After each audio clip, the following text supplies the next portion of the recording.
Here we go. Again. At least that's how it feels.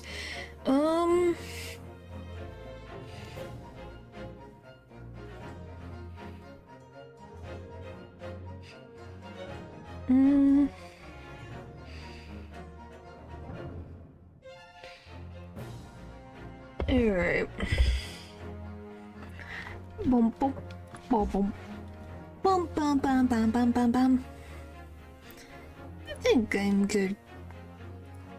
There we go, now I'm good. Bum, bum, bum. Alright. Hello.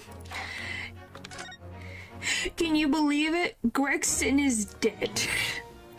What the frick ridiculousness is this? He's dead. Just dead. I did not expect Gregson to just cease to exist. What the frick?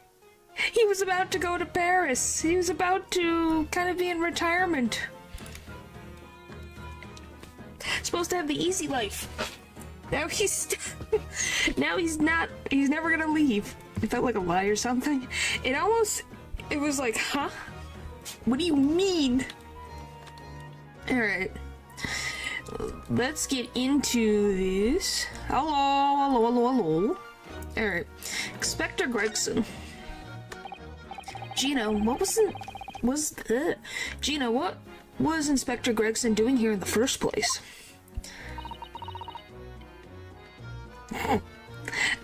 Well, I'm waiting till next week to pull for Phanon. So, yeah. Only for you. That's what I want to know. It's what? Half a year since I got out of the clink. That's why I decided to give up me diving and become a detective instead.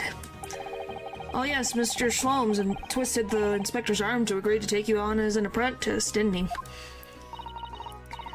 Something like that, I think. Anyway, the point is, I didn't really know much about the boss till then.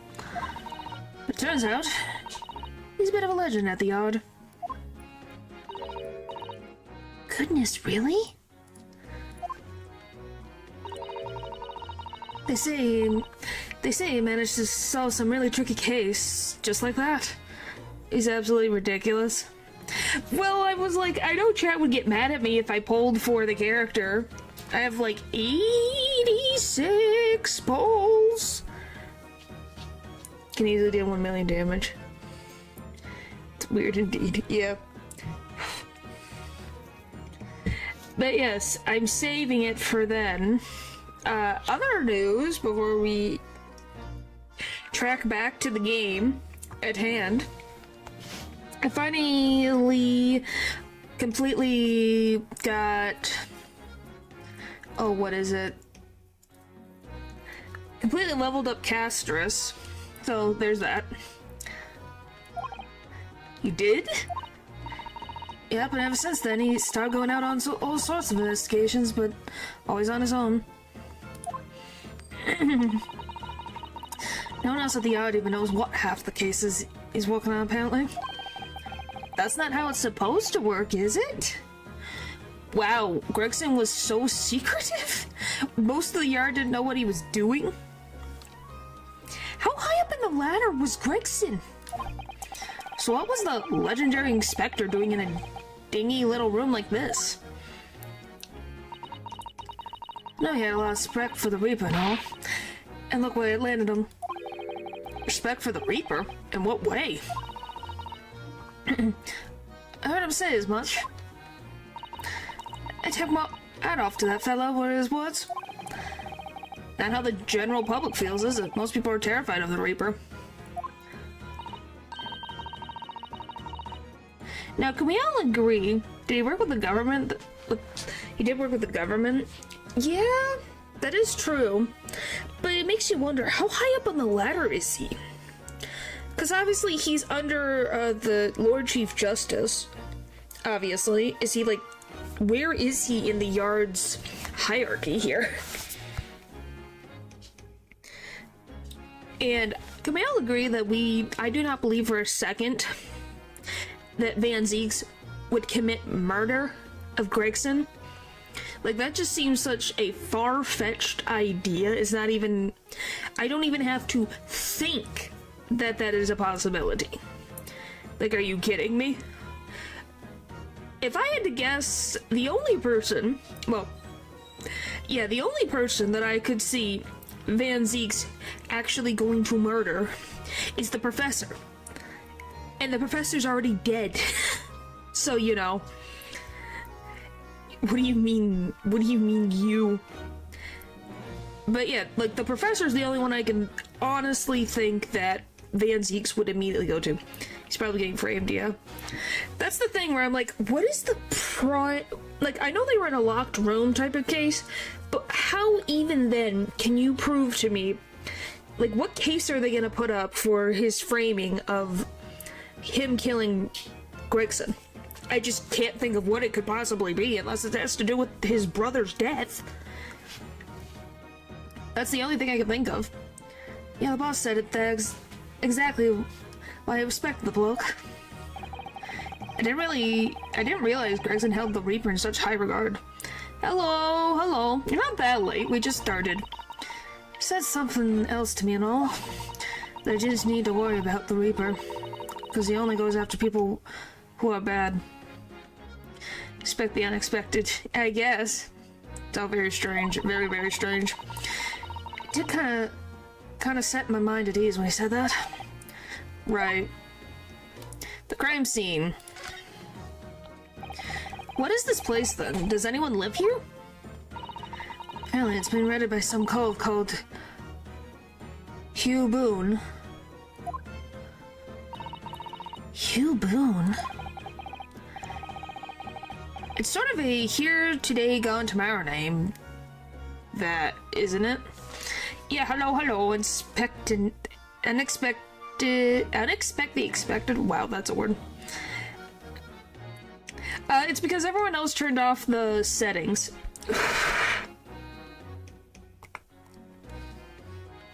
You turn it off in your settings. You have to go into your privacy settings and turn it off if you don't want it on there.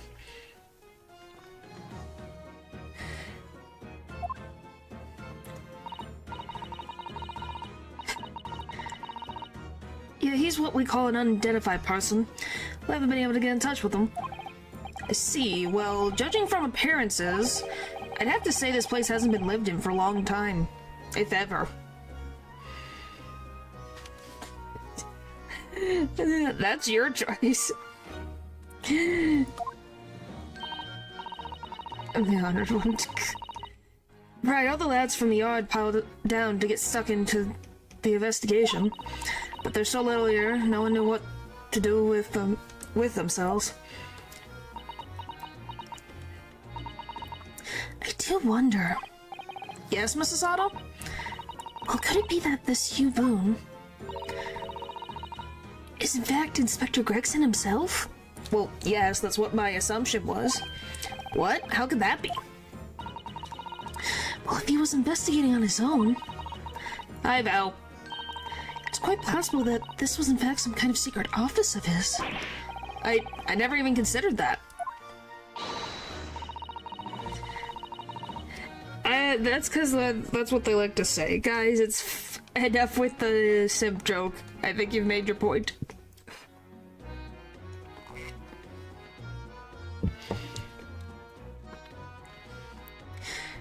Nice. Susie? Susie? It's supposed to be Susie? Nice work, Susie.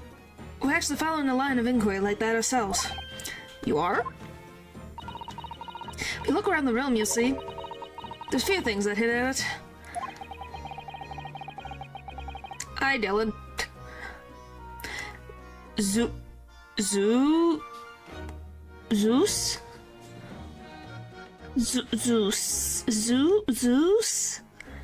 Yeah, Zeus? My brain is not having it. It's like, huh? And no, just leave it alone. I think it's a genuine YouTube thing. I haven't put it on at all. It's an individual, you have to turn this off yourself type thing in your settings. We should really investigate this place in detail. The incident.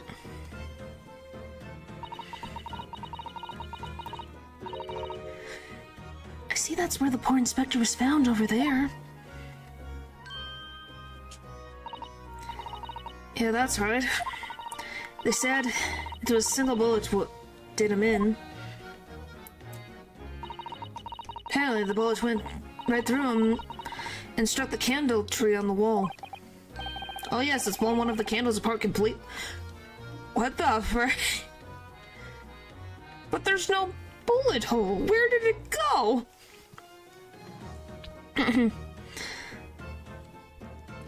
Well, this is Ace Attorney. There's always gonna be crime scenes. And the weapon that was used is on the floor. It's the Reaper's, ain't it? No denying it. But don't eat candles, please. What? Really? How do you know that? Take it easy. I don't know what to do with myself when you stare at me with them big white eyes. I was saying what I heard. I don't know much about weapons myself. But there's some bigwig lawman or whatever who said so. Why don't you ask him? A bigwig lawman, is it? By the way, who's gonna be the prosecutor?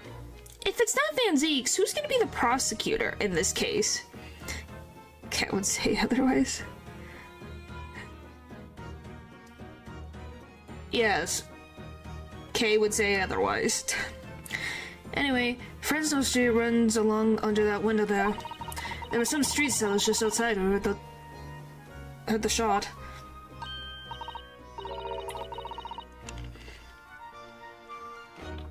Oh, but I don't recall seeing anybody outside.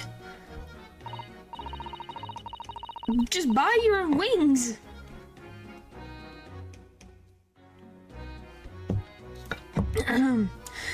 Yeah, that's all. Yeah, they've all been taken to the yard for questioning, that's why. We're talking about the yard's legendary inspector here, after all. They're beginning to grill him. Do you think we might be able to speak with those street sellers ourselves? I doubt it. The lads at the yard will just want to know what you're snooping for, and you'd be up for grilling and all. So we can't interview the witnesses then. Shame.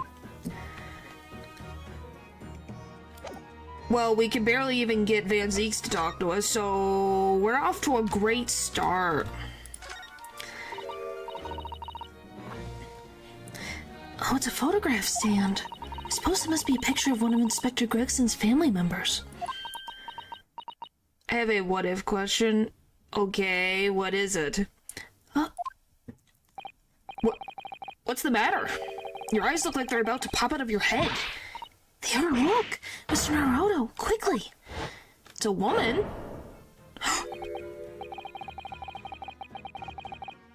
Wait a minute. Is Greg's... No. He's not the husband. So now I'm confused. This is the missing husband. He doesn't look anything like Gregson. Is Gregson related, maybe? Because why does he have this Mr. Vigil's wife's picture? Been scanned by those closed kitchens where the burger and dairy dash from Wildbird's time. Doubt it was a Buffalo Wild Wings ghost kitchen. Huh, didn't know that. What if it's an old photo? That would have... She literally saw him, like, yesterday? He just didn't come home last night? Or the one without his mustache? What if I climbed the side of a mountain with... That sounds dangerous. Don't do that. That's not safe. What are your raccoons gonna do without you? What if Gregson was the girl in the past? We met this woman! It's not Gregson because we have met this woman before. Like... Literally, it's her! She's right here! And they don't have the same facial structure, or the same skin tone, or eyebrows, or hair color.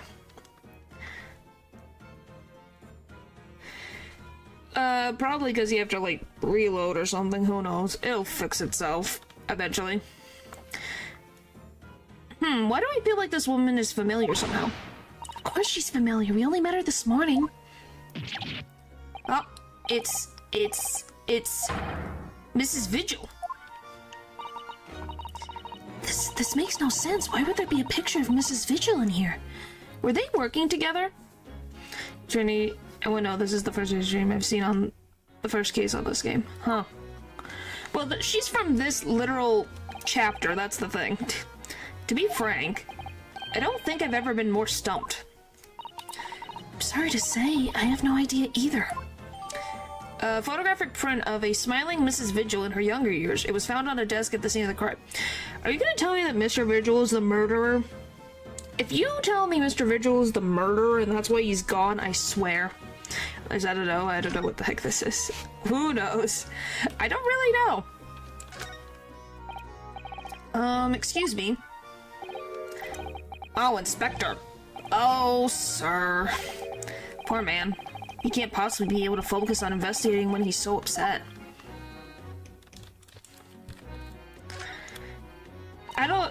He can't, because he was not there during the time. Then the fish market. This looks like some sort of notice board or something. It's absolutely covered in scraps of paper. Oh, Mr. Naruto, look! This you mean? It's an autopsy report, isn't it? And these case notes here, details of prison inmates. Yes, in fact, they're all sort of documents that only detective could normally acquire. What on earth went on in this room? Was he trying to catch someone? Some old newspaper cuttings. Ah, and this one here. Ah, yes, the advertisement, you mean? To the Red-Headed League. But why? What's that doing here? Whoever occupied this room was clearly interested in it for some reason.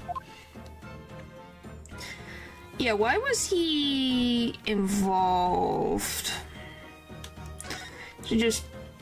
No, apparently they found a bullet, so I don't think that is the case. Is there a wooden soldier?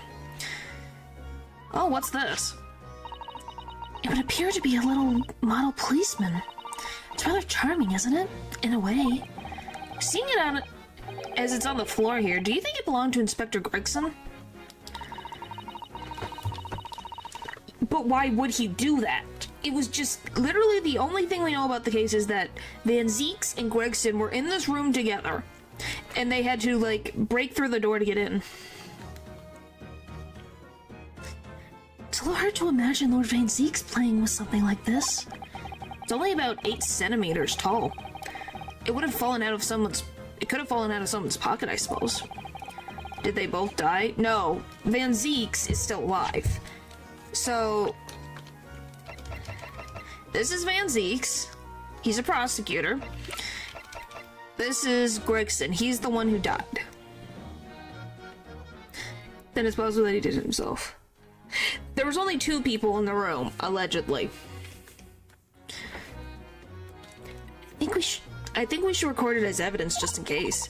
Yes, I agree. It's rather delightful after all, in a way. The men have struck again. A small and regular, rather endearing model of a British policeman found at the scene of the crime. Kind of weird. Ends up having to... I don't think that's how that would work.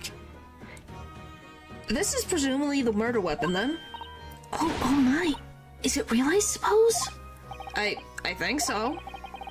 Weapons are so rare in Japan, I really know very little about them. There's only one way to know for sure, Mr. Naruto. Fire a shot. Susato. Where is it? Susato, are you insane? No! That's how you end up in prison! Golly!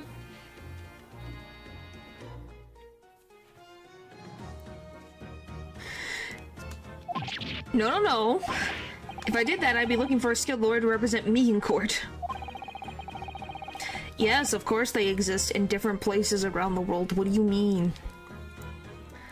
Slightly safer just to ask someone who might know, I think. The murder weapon that was found at the scene of the crime, probably best to avoid handling it.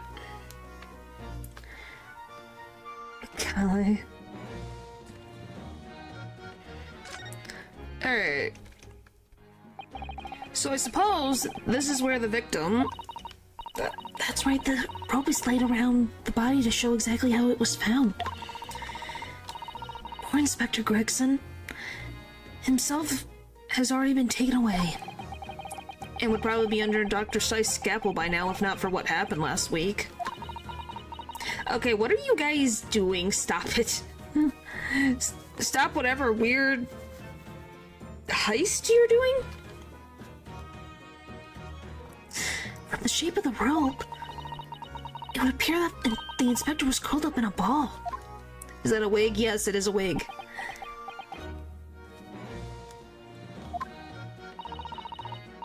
Yes, that is a wig. Because you guys will get context as we go along. Are you feeling alright, Mr. Naruto? You look like you've just seen a ghost. I know it's just a rope, but, well, it conjures up quite a terrifying image, that's all. Especially with that blood stain next to it. Oh my gosh, Small Ren doesn't need sacrifices. Before dying. No, he has brown hair. It's a wig. It's a red-haired wig. Oh, I do understand. In some ways, what we picture in our minds can even be worse than reality. Sana-san is so strong, though. She's taking this far better than I am. I was gonna be like, can we talk about... Ever since we came in here, I can't take my eyes off this thing. No, you should not. And no, you can't take Small Ren. She's not going with strangers. Oh, funnily enough, neither can I. It's a hairpiece, isn't it? It is. A bright red hairpiece. And I suppose the fact that it's right there next to where the body was found means we have to accept that Inspector Gregson wore wigs, does it? And in such a flame-colored red, too. Yes, that's a color we've come across very recently, elsewhere, isn't it? Oh, hi, Kay. Why? Because we need them for the investigation? Exactly, this is a vital clue, I'm sure of it. A flame red wig found at the scene. Presumably belonged to Inspector Gregson. Okay, candles. I don't have a wig. The top of the one candle in this candle holder has been completely blown off. Yes, there's wax splattered on the wall behind it, look. I suppose if a bullet had hit it. It does seem likely that the bullet hit the candle, having first passed through the inspector's body. Ugh. Now that wax on the wall looks like blood to me. Candelabrum from the wall of the room on Fresno Street where the inspector was found dead. The top of one of the candles appears to have been blown off.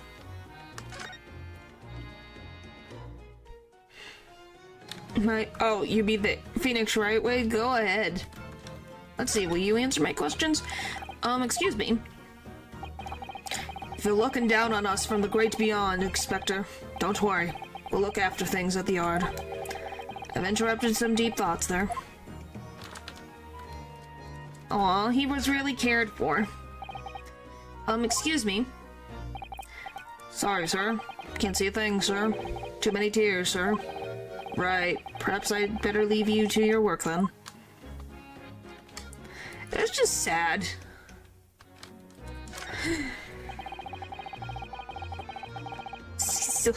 Wait, what is happening? An empty fireplace makes a room feel even colder than it would be otherwise, doesn't it? It's thick with dust, look. I think it would be fair to say it hasn't been used in a very long time. In other words, whoever lived in this room must have been extremely hardy in cold weather. Golly. Or nobody lived here at all, and merely visited when the occasion rose. I wouldn't like to say which is more likely. No, that's right. It's one or the other. I don't think there's anything else in here. I guess maybe the windows? Somebody's very haphazardly nailed those boards over the broken glass, haven't they? couldn't even really call it a window anymore. Well, if you remember the window in Mr. Natsume's room that was totally blocked up with bricks, this one does at least let in some light, so you could say... You could say nothing more about it. I'm starting to feel more sorry for Mr. Natsume now.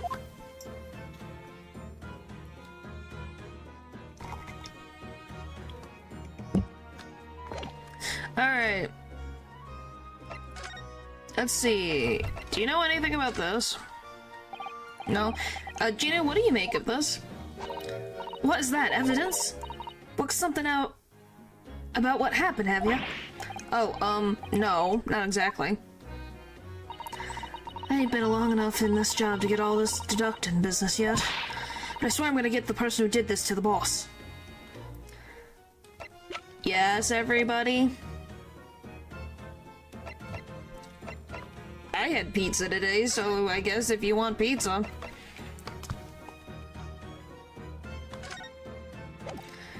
I guess we'll do, like... That's just that. Can I examine... There's nothing, like, weird about it. I guess the paint? The helmet of this charming policeman appears to be a little worse for wear. I'm not convinced about the charming part, but yes, you're right. The head part looks like it's been fairly heavily manhandled. Almost as if somebody has enjoyed twisting it around and around for fun. Should we try twisting it around and around too? For fun? What if friend is a lawyer? Oh!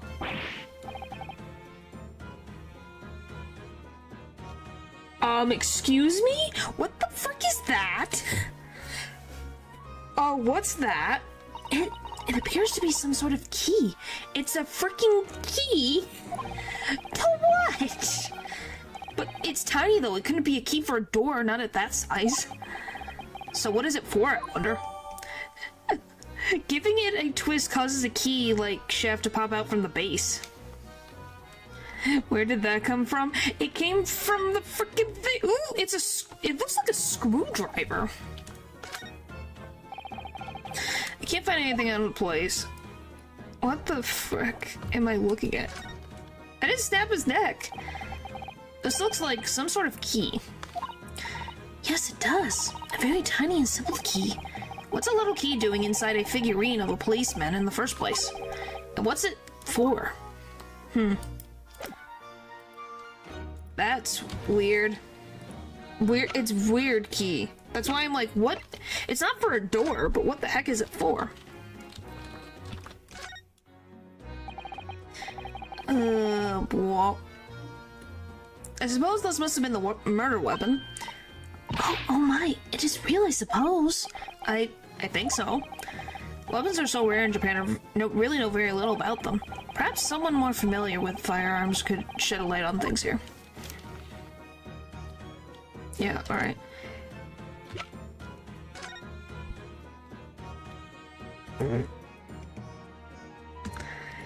It's a wig! So the paper is still here. I see them in participation list. Yeah, that's fine. Some people just like to be... Let people just be... observers. It's fine. Let someone observe. They don't have to talk. Can we check the key again? I don't think the... I checked the key twice, so I don't think there's anything different. I guess we could check it again. I always wondered what the underside of a hairpiece looked like. This doesn't surprise me at all, Mr. Naruto. You always want to see what lies underneath, don't you? I'm not sure that's quite how I'd put it. You must have to use a lot of bird lime to keep it in a place on your head, so it doesn't get blown off in a gust of wind, I mean. That might be a little inconvenient when you wanted to take it off again, don't you think? Maybe they just mean leaving the chat. Well, I don't see anything suspicious about it, at least. No, you do not want to eat the wig, please.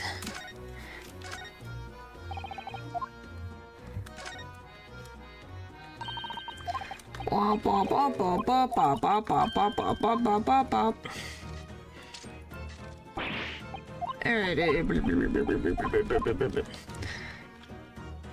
Like, see, it's the only thing... I've already gotten the stuff there. So the last thing is checking this. I thought we just took the whole thing off the wall.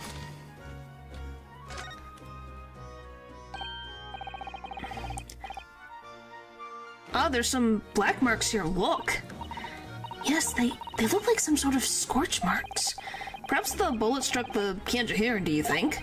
It's only this candle that's been cracked in half, it seems. Yes, I think you might be right. Firearms are rarely used by criminals in Japan, so I'm afraid I'm not particularly knowledgeable about them.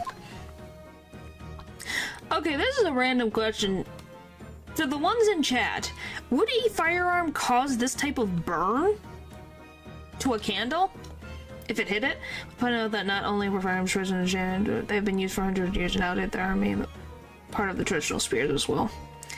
Yeah, but I think most average citizens did not hold firearms. In handy. Yeah.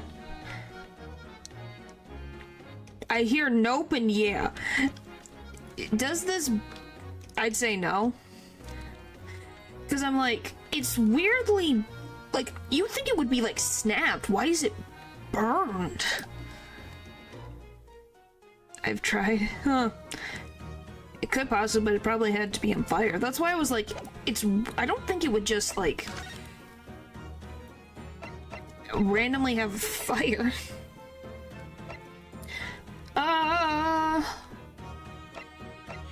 I don't even know where I'm supposed to go next. Maybe I can bother Shloms? No. Maybe the powder can do this, but if you're talking about just the bullet, then no. Well, if it was on fire, it would have melted then, since it's a candle and wax. Maybe point blank, maybe? Huh. That burn would be possible only if the bullet exploded after it was fired as well. More likely, the candle itself held the bullet that fired after burning down enough. Bullet that fired after the candle burned down enough. Tread on me? What? Okay. By the way, don't ask how I know this. Alright.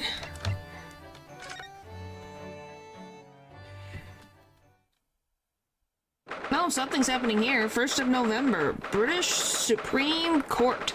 Lord Chief Justice's office. You've made good time. I took an express train back to London. Who's this?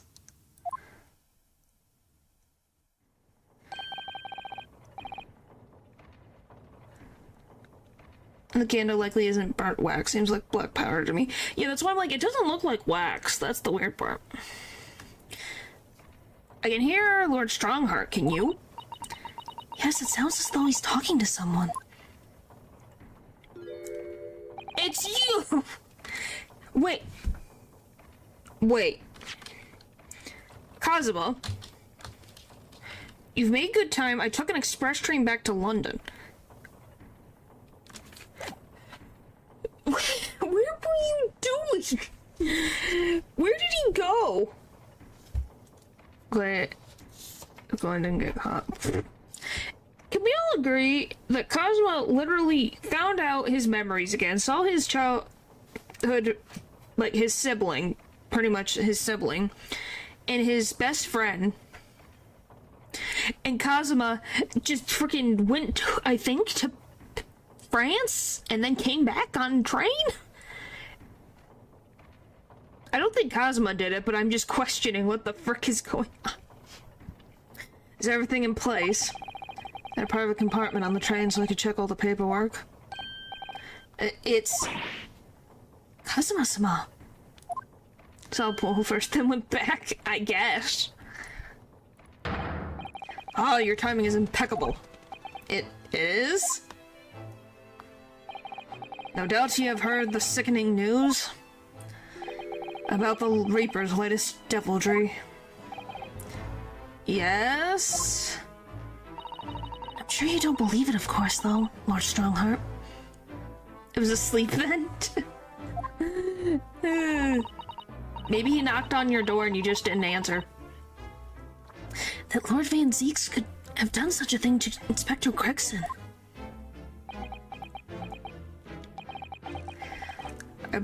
I believe only in the facts, and the facts in this case point to one thing.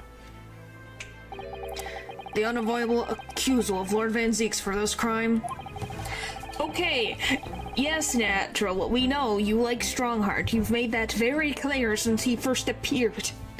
I didn't know Val thought he was interested in Strongheart too. We must bring charges against the Reaper for taking the life of our legendary detective. Oh no, surely not. It's a truly regrettable situation. Tomorrow, the Forensics Science Symposium finally begins. So, like, mostly, I guess. So loudly. I don't know. I guess Kay doesn't like Strongheart. What is even happening? Well, here's the thing. Do you want the short version, or I explain long version?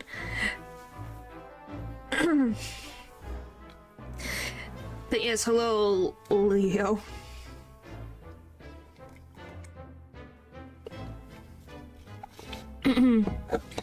Alright. At the very least, though, we can show the world our justice system's swift and equitable processes. So does that mean the trial's tomorrow? Precisely. Great. In fact, this is a fine opportunity for introductions. Are you gonna tell me he's gonna be the prosecutor, isn't he? Yeah. Oh yeah, I forgot to mention that. So remember how at the beginning of the game, Kazuma was a defense attorney in training? Yeah, Kazuma is gonna be the prosecutor. For this case. It was a guest. Kazuma? So like us just say hi? You could say hello. We thought you were dead. Like a week ago, we thought you were still dead. Now you're alive. Give us a break. Edgeworth reference? Yeah, in a way, they're similar. But of course, you're already acquainted, aren't you? Mr. Asugi here will be present at tomorrow's proceedings. Wind-blowing headband. Well, because he had his memory gone until, like, a couple days ago? Oh, this one, but it seems very popular. It's Strongheart over here. I don't know. Natural has made it very clear that he likes Strongheart. You'd have to ask him why he likes Strongheart. Leading the prosecution. Wait. What? Kazuma? I'm sure you're aware he's a very capable practitioner of law. You don't say. We studied at the same college. You don't say, but does that make him capable of prosecuting?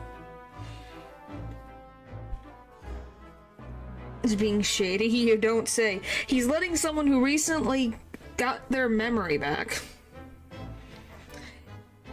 and just decides, oh yes, you're gonna be the prosecutor. Kazuma-sama, a prosecutor? That's not intimidating at all. Where's Phoenix? Not existing yet. He's in the future. Alright, hi. Tomorrow's trial. I'm sure you can imagine that tomorrow's trial will be closely followed all over London. Okay, now is this ironic? The trial that is to showcase London's judicial system is being displayed by two Japanese college students practicing British law. Which one is the son of a previous serial killer that killed a bunch of the of the nobility. It very much is. Yeah, it's like, what the frick? The one is using their friend's badge. He has his own badge. They don't really use each other's badges. I don't think they really have badges in this thing. Trying to... Don't think too hard about it. This lore doesn't make sense. The lore makes sense. It's just funny. The irony is just through the roof. Yes, it is. In fact, no. People all over the Empire will be watching closely to see how it unfolds. There's no salvation for anyone in a trial prosecuted by the Reaper of the Bailey. And now, the Reaper himself must stand in the dock. Quite so. The public wants answers about the Reaper. Answers about how and why those who escaped conviction subsequently died mysterious deaths. But that's not related to the case, isn't it? I thought we're supposed to stay on topic. The whole Britain is watching, yep. But Lord Van Zieks firmly denies any involvement in such matters. And there have been thorough investigations that have proven him to be innocent. Cough drop. Because since I do all these voices, I need cough drop.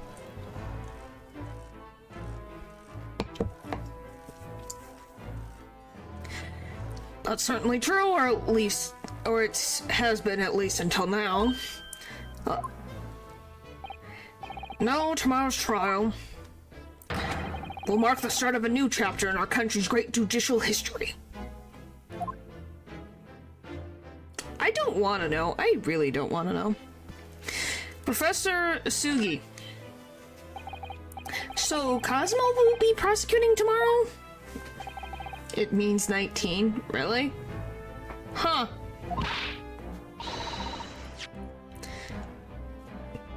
That's right.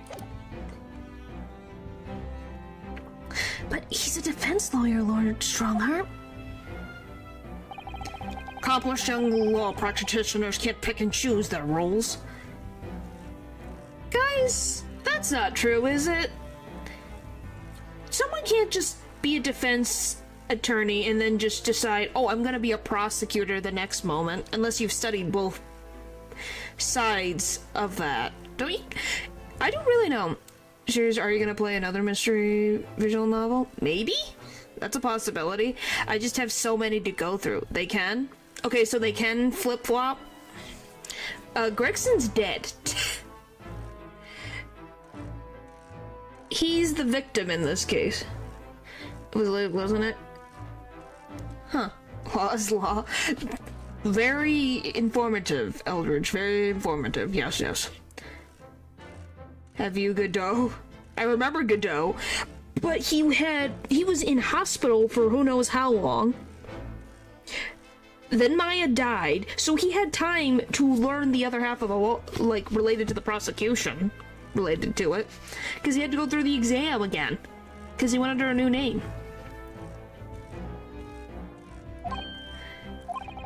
And imagine what it will mean for the prosecution to know the strategies commonly employed by the defense. Great! Because technically Kazuma was our teacher, so now we're literally fighting against our own teacher. This is gonna go well. Especially because he's got his memories back, so he knows how frickin' Ryunosuke thinks. Great. But he didn't? Huh. They don't study how to be a defense or prosecution, they just how the law works. They get to choose how they practice it. Teacher and best friend. Yep. So, hey, it's good to know. So it's like, obviously, you might need to, like, brush up on specific proceedings when it comes to one side or the other and what you have to do. Otherwise, it's the same basis.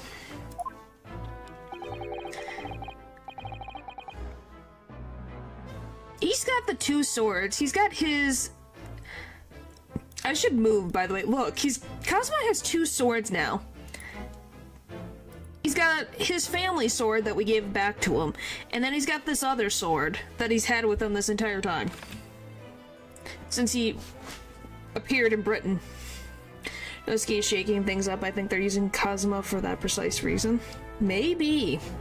That sounds smart. It's written carrying swords around is common.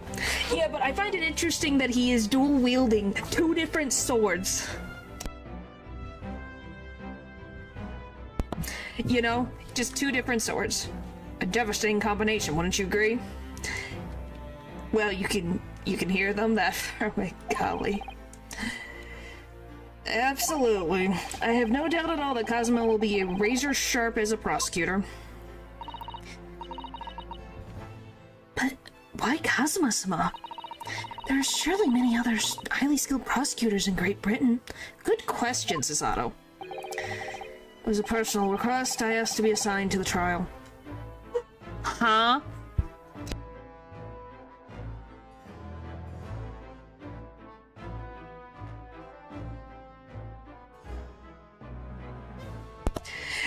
He was out in Paris.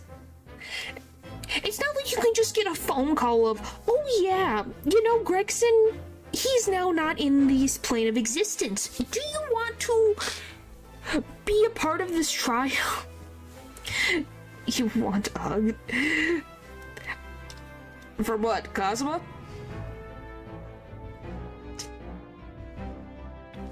It's just like, wow, it's not like he could get just a phone call, so how the frick did he get here so fast? How did he learn the news that fast? I know they have telegrams, but doesn't it take a little bit? How long has the time been for him to get a telegram to then get a train here? You asked for this? But why? It'll all become clear tomorrow. I'm guessing you intend to stand for the defense, don't you? Although, the Reaper appears to be turning down all offers of representation. Yeah, how'd you know? He's technically your, teacher. As long as it takes to translate binary. I don't know Kazuma's skills in binary. Telegraphs. What is the difference? I'm surprised such a personal request would have been upheld. It seems unprecedented. Quite exceptional, in fact. Yeah, suspicious. You are quite right, Miss Mikatoba. Tomorrow's trial will be unprecedented and exceptional in every way. After all, the accused is one of Britain's greatest prosecutors, the pride of the empire. Telegram is running a message? Okay, then what's a telegraph? It would be unwise to give the public a reason to perceive it as the judiciary closing ranks. So that's why you're happy to let a foreigner handle the prosecution? Yonosuke, let's see how your skills have been honed after practicing law in this land for so many months. One uses Morse code. Which one uses Morse code? Telegram or telegraph? Because I'm assuming telegram doesn't. It's the telegraph that is Morse code. Kazuma, I don't understand why you're being so hostile to me now. This isn't going to end well, my friend. Just because I'm 801 years old doesn't mean I was here for Oliver's development. I've not been here since the dinosaurs.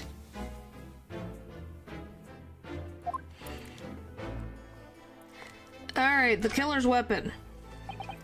Oh yes, we noticed that there was a weapon at the scene of Inspector Gregson's death. Do you know if it belongs to Lord Van Zieg's? That would be a question for the lead detective investigating the scene. Well, the thing is, she wasn't sure, so she told me I should ask somebody higher up who might know. Telegraph uses Morse code to send a message by electronic signal. It predates phones for sending messages over long distances. Okay. Something years ago. You didn't help the pyramids. Let's say I did. Let's say I did help them build the pyramids. That doesn't mean I'm going to be here to make the frickin' telegraph going That doesn't mean I'm here for everything. That's right, Mr. Naruto. Be direct. Go Ryunosuke being actually not scared. It's certainly a model that's issued to all personnel involved in law enforcement, yes. Which includes prosecutors, as I'm sure you can imagine. I've admitted this already. I don't know what more to tell you guys. In that case, it could actually belong to the victim. No, Gregson had his weapon on his person. What about Lord Van Zeek's? He claims it's currently not in his possession. What? According to his story, he lost it.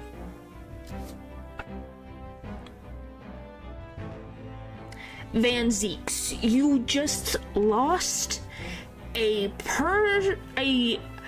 given weapon for the frickin' police. You just lost it. How do you lose it? How do you lose these things? My brain hurts.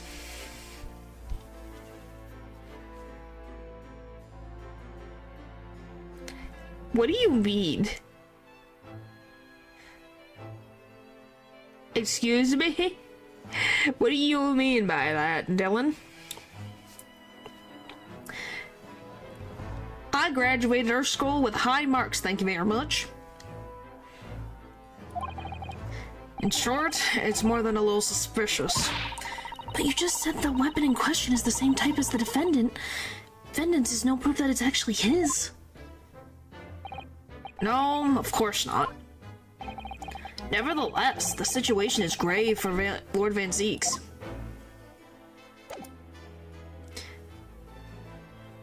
That even I fear to cross.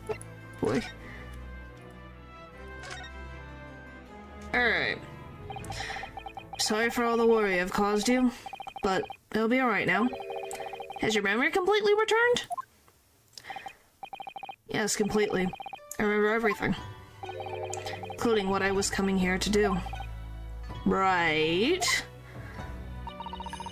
Kazuma-sama, I can't tell you how happy I am to see you alive and well like this. But how did you come to be here in London when you were suffering from amnesia? Did you find a picture of Red? Wow. I guess that's a compliment. But didn't learn about history of electricity, communications, or just phones. I did, but not that specific. Like, I know about telegrams. I've never heard of telegraphs, really, before. And anyway, it just really depends on what school and different things that you go to. That is not something specifically that... And even if I did, it's probably been a hot second. I know who invented the telephone. I know how it related to deaf culture and different things like that. I know about US history. I know a bit about Canadian history. Some Mexican history. Obviously British history because, you know, telegram is a message sent by a telegraph. What do you mean who? Who? The one who made, Sorry, I'm folding up my glasses handkerchief thing. Like, glasses cleaner. I can't English today. I was like, who do you mean who? It's Alexander Graham Bell. Alexander Graham Bell made the telephone.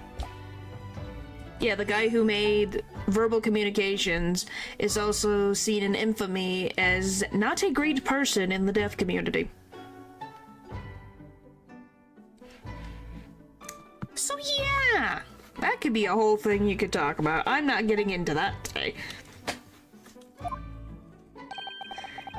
Was a voice?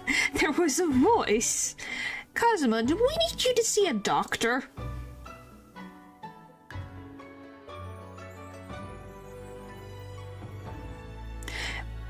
It was the voice.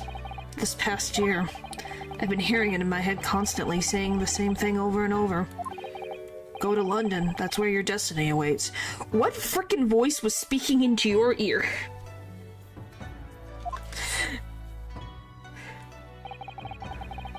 It was a voice that guided me here to London. Is this man okay? He just got his memories back from being in amnesia for like a year. I'm so sorry for what happened.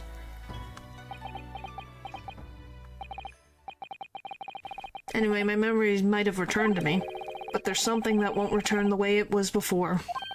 Huh? What do you mean? I'm a prosecutor now. I'm sure our paths will cross again very soon.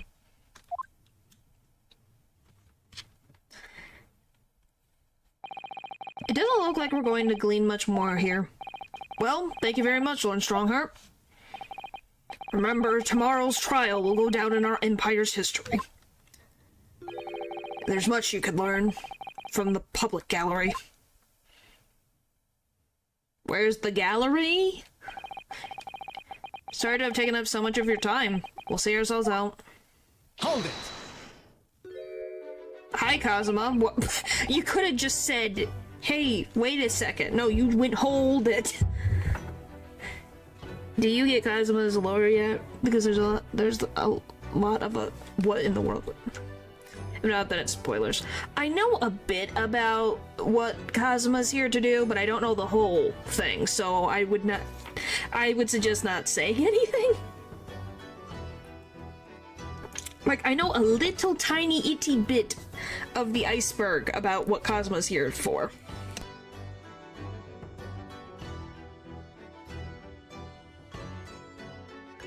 Like, I only know a little bit. I don't know everything. And it's probably bigger than what I know about what Kazuma's goal is, but we'll find out as we go along. Where are you going, Inosuke? Oh, what is it, Kazuma? I just wanted to thank you.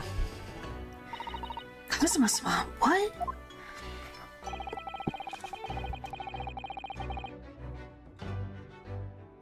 Yes, they live on icebergs. You took my determination to heart and brought it with you over the ocean in my stead. And you carried out my role to perfection. You always were intent on studying British law in order to change our own justice system. It was your dream and Mr. Naruto's. Mr. Naruto didn't want that to die with you. Yes, but I had another purpose for coming here. I don't know, we'll see. Oh. I actually have a favor to ask. Are we actually gonna hear the favor? Because we didn't hear the first one, we didn't hear the second one. Are we gonna hear the third one? Or are we gonna have another to be continued with this and never answer my question? Which is... This trial will be prosecuting tomorrow. I'd like you to be there to see how it ends. Right in front of me, as the defense counsel. Ah! Why? What's this all about? I know you have what it takes. But Lord Van Zeeks would never put his fate in my hands. On the contrary, he recognizes your talent. He does? It's not easy to see behind the facade sometimes. Can I just say Kazuma looks lame without the hairband thing? I think he makes up for it with this, what is this called? The wording that I want to use is like... the fluffy tie is what I'm gonna call it. Or fluffy ascot. I think it's supposed to make up for the red missing on his head. So it's like the red went here, so it's still near his face. By the way, he's freaking buff. Like, he is buff. His model is clipping into itself. Well, thanks for stopping by, Shrimpy. I hope you had fun with this.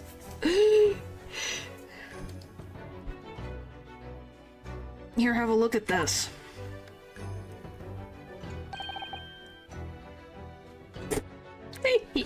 Interesting, don't make it. Well, thanks. No, they won't get that there. It's called a fancy garb or something. Wow.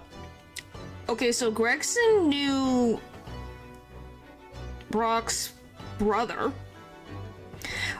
Wow, you can really tell the resemblance. He really dressed up just like his brother. That's Lord Van Zeeks and Inspector Gregson. in a photograph that must have been taken some time ago by the looks of it. And who's this third person? I don't know, Ryanovsky. Who could it possibly be? He looks so silly. He's having a hard time smiling. Like, his freaking brother can do it, like, easily. Van Zeeks can't. Displayed very prominently in the detective's office. Aw, that's sweet.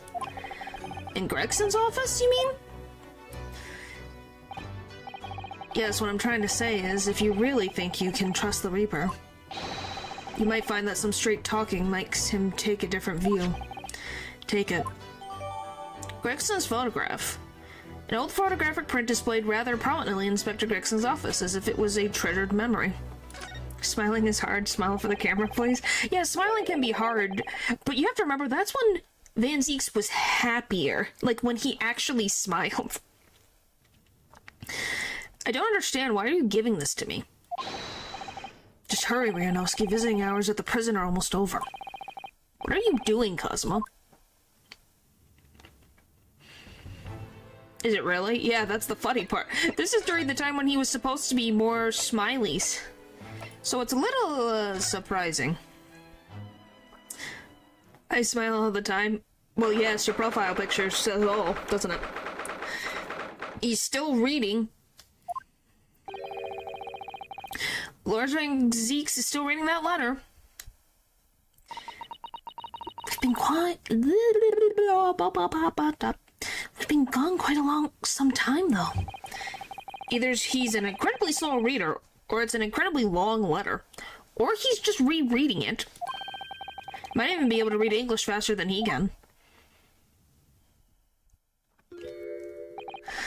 I was intending to ignore you entirely, but I can't turn a deaf ear to such an insulting Nipponese. Wow. So that's how we get noticed by you? Oh, sorry. I didn't think you'd hear that. I had the case notes brought to me in secret. I was reading them to pass the time. Is that even illegal? Is that even legal? Yes, we heard that your trial is set for tomorrow. Is that what you think Van Zeeks says? That he's handsome enough he doesn't need to smile? Which is none of your business. So, have you found a lawyer? How many times must I reiterate the same thing? Nothing to do with you. In other words, no. We were just talking to Lord Strongheart, and the prosecutor for your trial has been decided. Expect nothing less, though I have no idea who it is. It's going to be Kazuma Asugi. Asugi?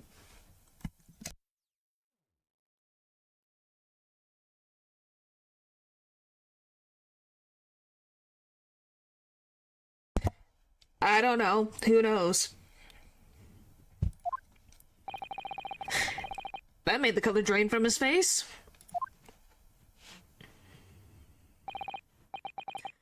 Oh, well then.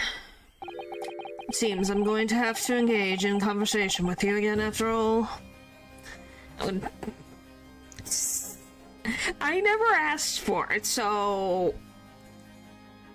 we're on the same page here. Alright, he's gonna finally talk to us, guys. Asugi. 10 years ago, my older brother, who was the director of prosecutions at the time, was murdered. Okay, what is with the freaking directors of prosecutors being murdered? This is the second time we've had someone who was a prosecutor, that was a prosecutor of directors, either be murdered or involved with a murder. What the frick is with this?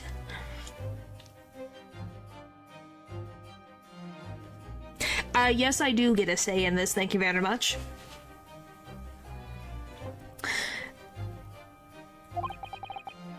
And the killer, as you know, was a visiting student from the Far East.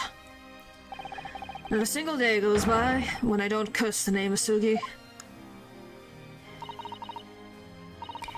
Genshin Asugi was Kazuma-sama's father. So what cruel twist of fate is this now, 10 years later? It's irony, that's for sure.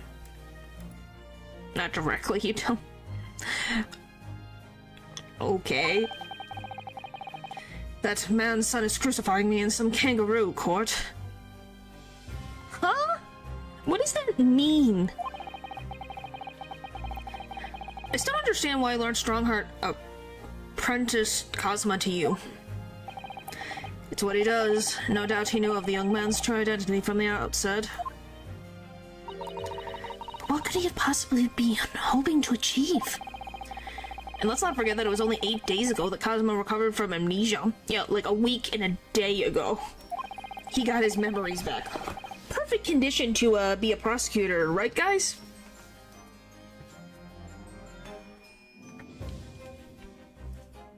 Right, guys? That makes perfect sense. We want that prosecutor on our case. Yep. Only 8 days with your memory back. Not going to a doctor.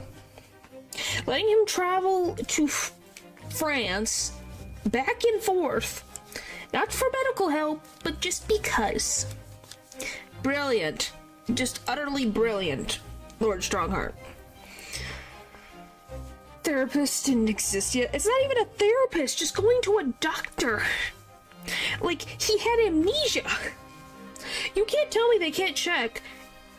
Like, is there anything that could be left over? Came about to describe frontier judges who would hop from one town to another with little regard for making fair rulings. Oh. AKA fake trial. Interesting. Why would Strongheart assign this trial to somebody like that? Asugi. That name is the very epitome of my bane. I think judges should give him crap. Well, unless it's to forward the British Empire's judicial system to be the best in the world, then yeah, he doesn't really care. The bane that is you, Nipponese. Right, your hatred of all us Japanese. The Nipponese Bane. It's only just been appointed as a prosecutor when it happened 10 years ago. My brother Clint, the director of prosecutions, was hunting down a mass murderer. The so-called professor, assigned to the investigation as his partner, was a certain visiting student dispatched from Scotland Yard. Are you saying Gregson? And that was... Hang on. Assigned to the investigation as his partner was a certain visiting student dispatched from Scotland Yard. Huh. And that was Genshin Asugi? Exactly. I developed a deep respect for the man. He seemed noble-minded and chivalrous in the extreme to me. Was helping him in his own case. Well, we assume that. He was helping him, but in the guise of also probably leading him off the trail. But none of us saw the true nature of the man. So I lost everything when it happened. My esteemed brother, the people I believed in, and any semblance of right prevailing over wrong. Well, the guy's dead. I'm not saying that that's gonna bring your brother back, but he's dead. He was found guilty. Your brother won, in a way. Oh, how awful. To avenge my brother, I prosecuted in Asugi's trial. It wouldn't ordinarily have been allowed, but I beleaguered the ascribed prosecutor until he consented. What do you mean by the ascribed prosecutor? The man in charge of the professor case inquiry, Lord Mayo. Really? Strongheart was the prosecutor in the professor's case until Strong and Gully. Let me read. Death by dog isn't exactly an easy way to go either. Yeah, I'm gonna say yeah, you have to think that Clint, like, knew what he was doing, and that's I respect him. And he won. Because his death was the reason that they could catch the professor and put him away. So Strongheart is also connected to the professor case. Who the heck isn't connected to the professor case? Like, how is Gregson connected, I guess? Wait, what? Lord Strongheart? He was a highly accomplished prosecutor, but he agreed to relinquish the trial to me and act as my advisor instead. Since that time, he's been the one person to whom I felt indebted. Well, I know we have the picture, but that doesn't tell me much of anything. Like, are they just close friends? Because this is when Clint's alive. So is this when he passed his, like, the bar exam? Is that what happened? Because he doesn't have the full outfit like his brother does. Gregson looks like he's in his full detective uniform. Was the cop that got the professor in? Ah, he's a detective. Oh, well, inspector. He's an inspector. His name's Inspector Gregson. So, well, that's why I was confused. So, was Genshin Asugi, Clint Van Zeeks, and Gregson all working together for the professor case? And what are the positions before that? Detective? Detective, right? It would be detective, right? Or a gumshoe? Well, gumshoe's the thing. In short, yes. But yeah, I'm thinking when he passed the bar exam. An inspector named Inspector. Well, his name is like I forget what his first name is right now. Tobias. He's Inspector Tobias Gregson. Aw, a murdered Scotland Yard inspector. He was a stern and single-minded in his approach and a great lover of fish and chips. Aw, that makes me sad that the word was is so sad. My best friend, who I believed to be dead, he lost his memory somehow, but has now materialized as a prosecutor in the British courts. He looks so serious. I'm sure he must have seen your zeal for the case and recognized your potential as a prosecutor. In a way, anyway, time passed, but then earlier this year, who should arrive in London but you? What's wrong with me? What did I do wrong? I did nothing. Gone but not forgotten. Yep, not forgotten. Laundrum. Yeah, he definitely did. That's for sure. And of all things, as a lawyer. Why? Because he's Japanese? Huh? I felt your animosity the first time I ever faced you in the courtroom. Your obvious, deep loathing of us Japanese. I kept telling myself it was illogical. But for so many years, that hatred had festered inside me. I could no longer control it. I don't know how to feel about this. And I can understand why. Now I know the history. That still doesn't excuse his behavior. But in the same way that I've long felt the Nipponese to be the bane of my life. To Kazuma Sugi, I am the bane of his. The reaper who sent his father to the gallows. He's looking for revenge, and he intends to take it in court tomorrow. British at the time, this is kind of tame. Drama can take many forms. Yes, it can. Well, obviously, if they went on full-on what was in ancient times, man, this king would not be here. And the rating would go sky high. Or banned entirely. Inspector Gregson. Gregson's transfer to the Paris police prefecture had finally been arranged for the coming month, but he'll never make it to France now. It's a tragedy. It is. Oh yes, come to think of it, he did mention something about that, didn't he?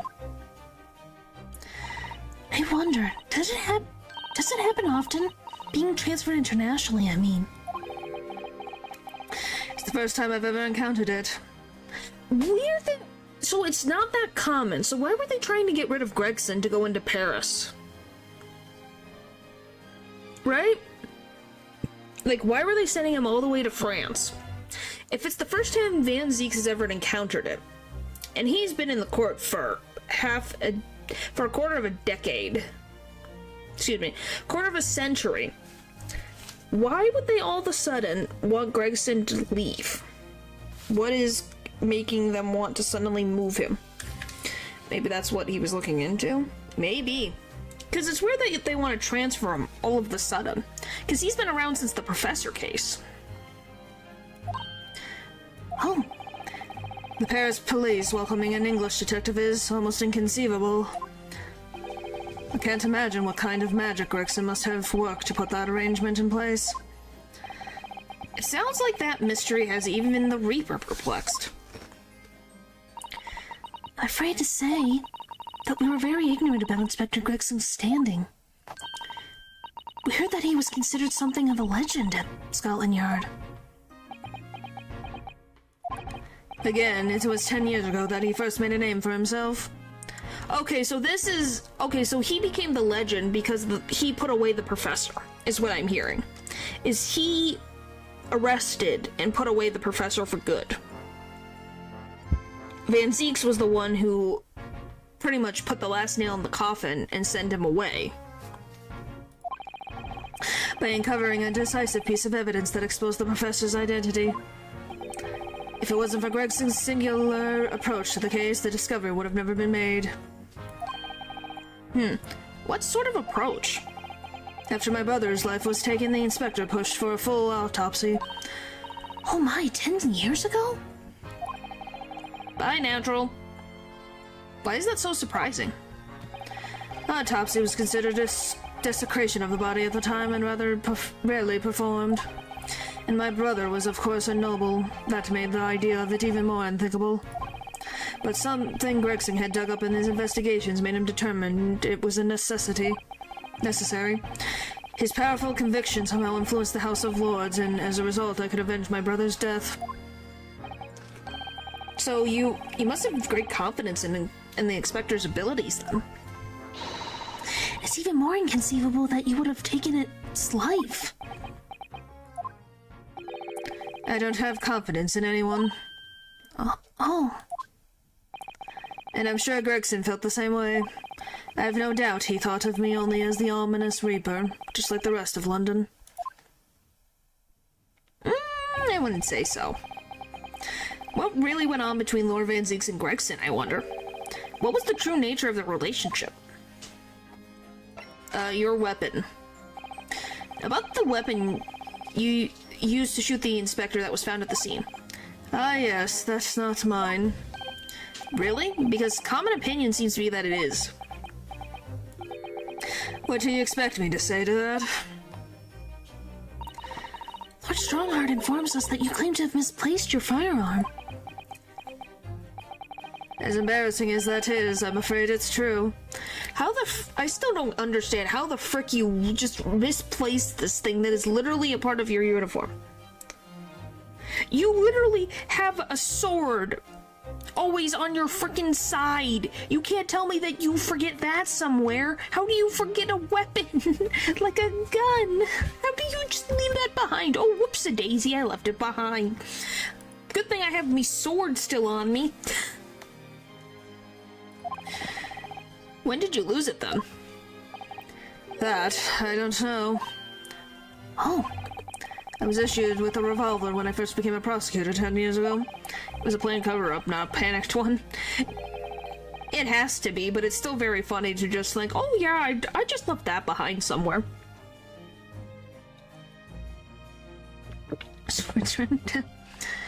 Oh wait, I must have stowed it somewhere, I suppose, or left it somewhere, perhaps. Can we all agree that this is irresponsible to leave something like that just lying around somewhere? you have something in common with Lord Van Zeeks after all, Mr. Naruto. A talent for misplacing things. No, this has nothing to do with me. Don't drag me into it. Don't make the mistake of associating me with this Nipponese. Oh dear. The rift is very wide, isn't it? So it's not decisive evidence, clearly, but it doesn't look good, that's for sure. Well, if Van Zeeks wears gloves, it's not, like, if they could you even look for fingerprints in this day and age? Probably not. But he wears gloves, so it shouldn't have fingerprints. Alright, here we're going to relive your past traumas, I guess. Lord Van Zeeks, we came by this old photograph. Where did you get that? It was taken when I became a qualified prosecutor. So yes, I was right, it's when he passed the bar exam, pretty much. It's almost unbelievable. I assumed it was long lost. Is the man on the left there? Yes, that's my brother, Clint. The details of Gregson's photograph has been updated. The person on the left is Lord Clint Van Zeeks. Can we all agree that Ryunosuke should have been able to connect the dots? I guess you could have thought that maybe it was his father. That could have been a possibility. It had to be, really. But yeah, he really did. I think it's a traditional uniform from the Van Zeeks family because he looks just like his brother, except for his brother didn't really wear the sash. Yeah, his brother doesn't wear the sash. Everything else is very similar. So many things can go bad, I guess. Maybe. But yeah, his brother doesn't wear the red sash. Interestingly enough.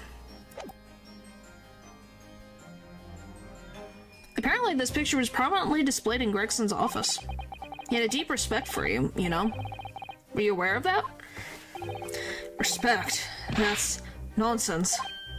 No, we heard someone attest to it very clearly. Inspector Gina Let's Trade, no less. Well, maybe once, yes. There was a time things were like that. We were brothers in arms, jovially discussing the future of justice and other such lofty subject matter. That was a nice glimpse of the past. I thank you. I feel as though I got a nice glimpse of the past then, too. There was a glimmer of light in his eyes, a brief twinkle.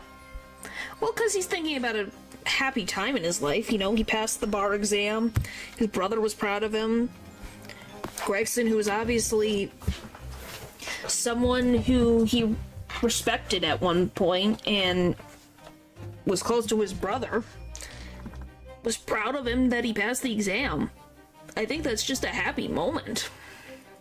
We don't get many of those happy moments from Van Zeeks, you know, except for when he's with his friend. Which, you know, was kind of sweet to see, where it's like, oh, you do have a soul.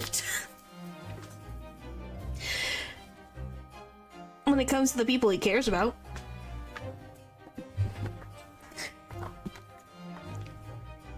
Yes, I will forever make that joke about Van Zeeks. It's like, oh, you do have a soul. His boyfriend?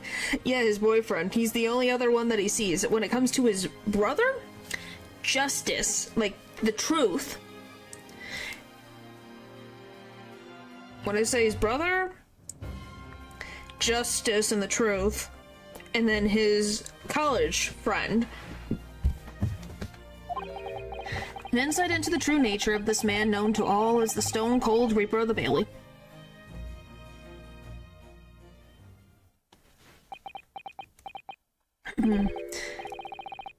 Mr. Naruto. No, there's a different character. It's Professor Hairbrain. It's not a... No. Hairbrain and Van Zieks are not related. Hairbrain was his college friend. They met in college. They were both loners and they got along with each other. He's one of the few people who can make Van Zieks smile.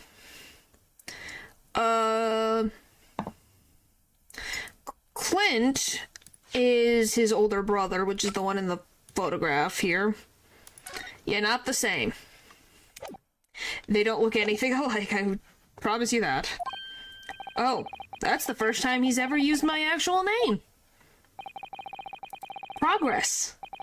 I've lost all confidence in my country's justice system. I don't trust the police, the judiciary, or the lawyers. But there's still one thing I'm willing to believe in. What's that? That's which you see in the eyes of another across the courtroom. A simple determination to know the truth. Lord Van Zieks. For the very first time he clashed in the Bailey almost a year ago now. I couldn't deny it, even though I dearly wished I could. Here is a loathsome Nipponese, who has absolute integrity as a lawyer. Oh, he complimented us! You know that corruption is natural in most power systems? Well, yeah. Because if you have a free will, you have a free will to want to be greedy. And / or selfish. There are only 2 other men I've known with that same look in their eyes. My brother, Clint, and Genshin Isui. What is this talk of boyfriend I came back to? Oh, we were talking about Professor Hairbrain.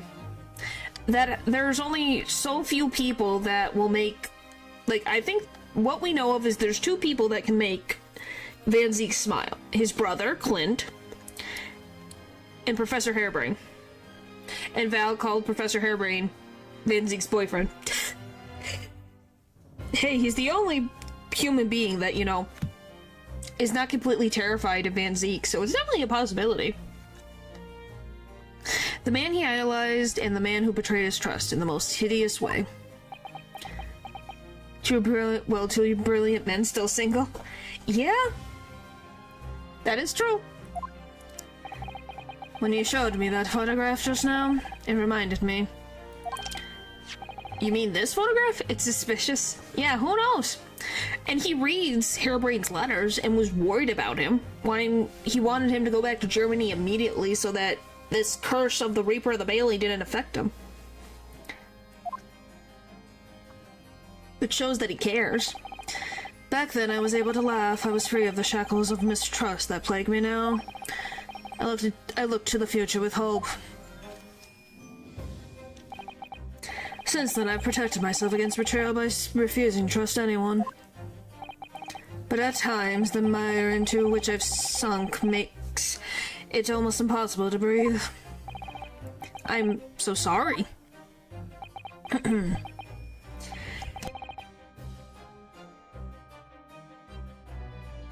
So, Mr. Naruto, I want to believe in that look in your eyes. I need to believe in it. In tomorrow's trial, will you advocate for me? Wow. Of course I will. It would be an honor. I'm so pleased, Mr. Naruto. Then my life is in your hands. How well is this gonna go, guys? Refuse now, Lamouth? No, we're not gonna do that. For Lord Van Zieks, that must have been an incredibly hard thing to ask. Which is why I simply cannot let the man down. Tomorrow, in the Old Bailey, against my old friend, Cosmo.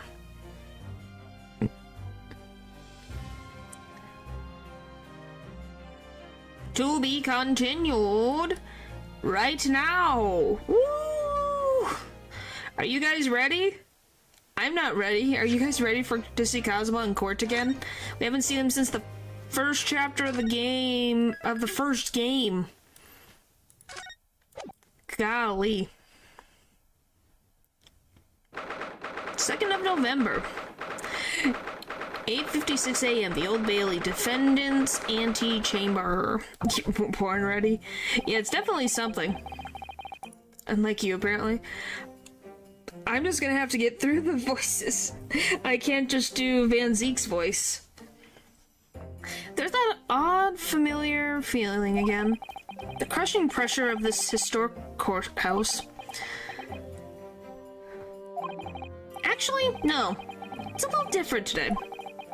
There's an even more menacing tension in the air.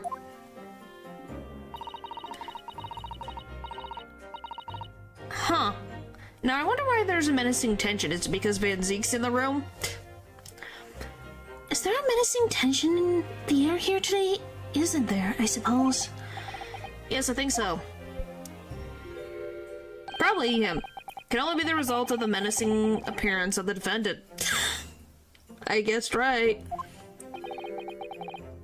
A little more courtesy, if you please. Oh my, I do apologize.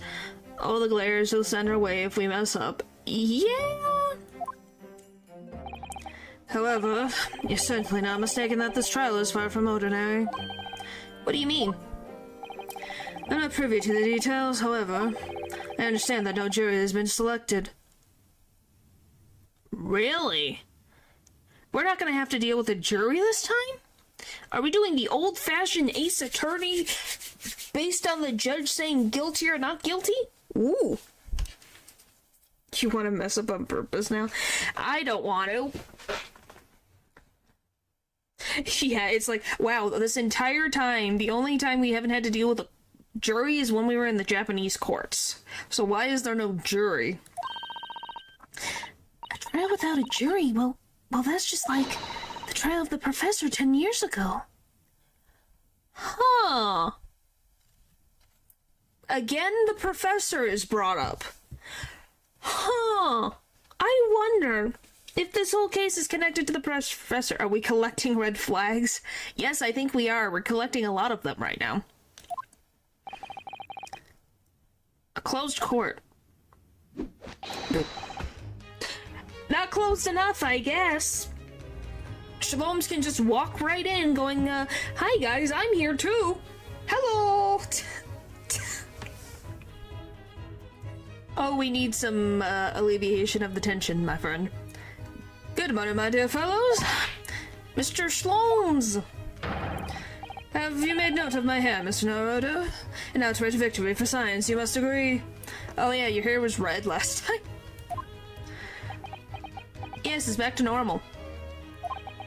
To be perfectly honest, so much happened yesterday that, well, I completely forgot about your little hair problem. Oh, what to one's man is a little hair problem, is to another a day of drinking dubious potion after dubious potion. Red then blue. Oh yeah, he made his hair blue, didn't he? Huh. Well, after we found out Gregson was dead, I think we all kind of threw that to the wayside about his hair color. You have no idea how my stomach ails me this morning.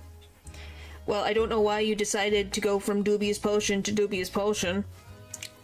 Why didn't you just test it on something else before you drank the gosh darn thing? Did you become a full rainbow while we were gone? Like, golly. How many colors did he go through until he got back to blonde? I don't even want to know. I don't want to know. Probably too many to count. Way too freaking many to count. Oh dear, how awful for you. I'm afraid you have only yourself to blame, Mr. Shlomes. Oh no, these two are on the same screen. Or why not stay as a red-haired man? Because he didn't want to be red-haired. He only did that so he could get like the 4 pounds a month from the red-haired league. And good morning to you, dear Reaper. I'm delighted to see you so full of vim. And how are you? I see London's celebrated great detective is as active as ever. Oh, you exaggerate, my dear fellow, compared to my paltry engagements with a few trivial cases. The Reaper's overbearing presence is a far greater deterrent to the black roots of our crime in capital. In our capital? Golly. Oh boy. And most I might not agree with you, Mercedes. Is there at least one point on which I readily commend you? What an honor, and that would be... Your eye for a good lawyer, sir. Mr. Slumps! After all, behind this lawyer, there's a very great mind, my own. I see. You brought it right back to yourself, you little narcissist. Of course, right guys? He had to bring it right back to himself. Never change, Sherlock, never change. What are you trying to say? I wish only to say that you should be prepared for quite a trial, Mr. Reaper. Sorry to barge in.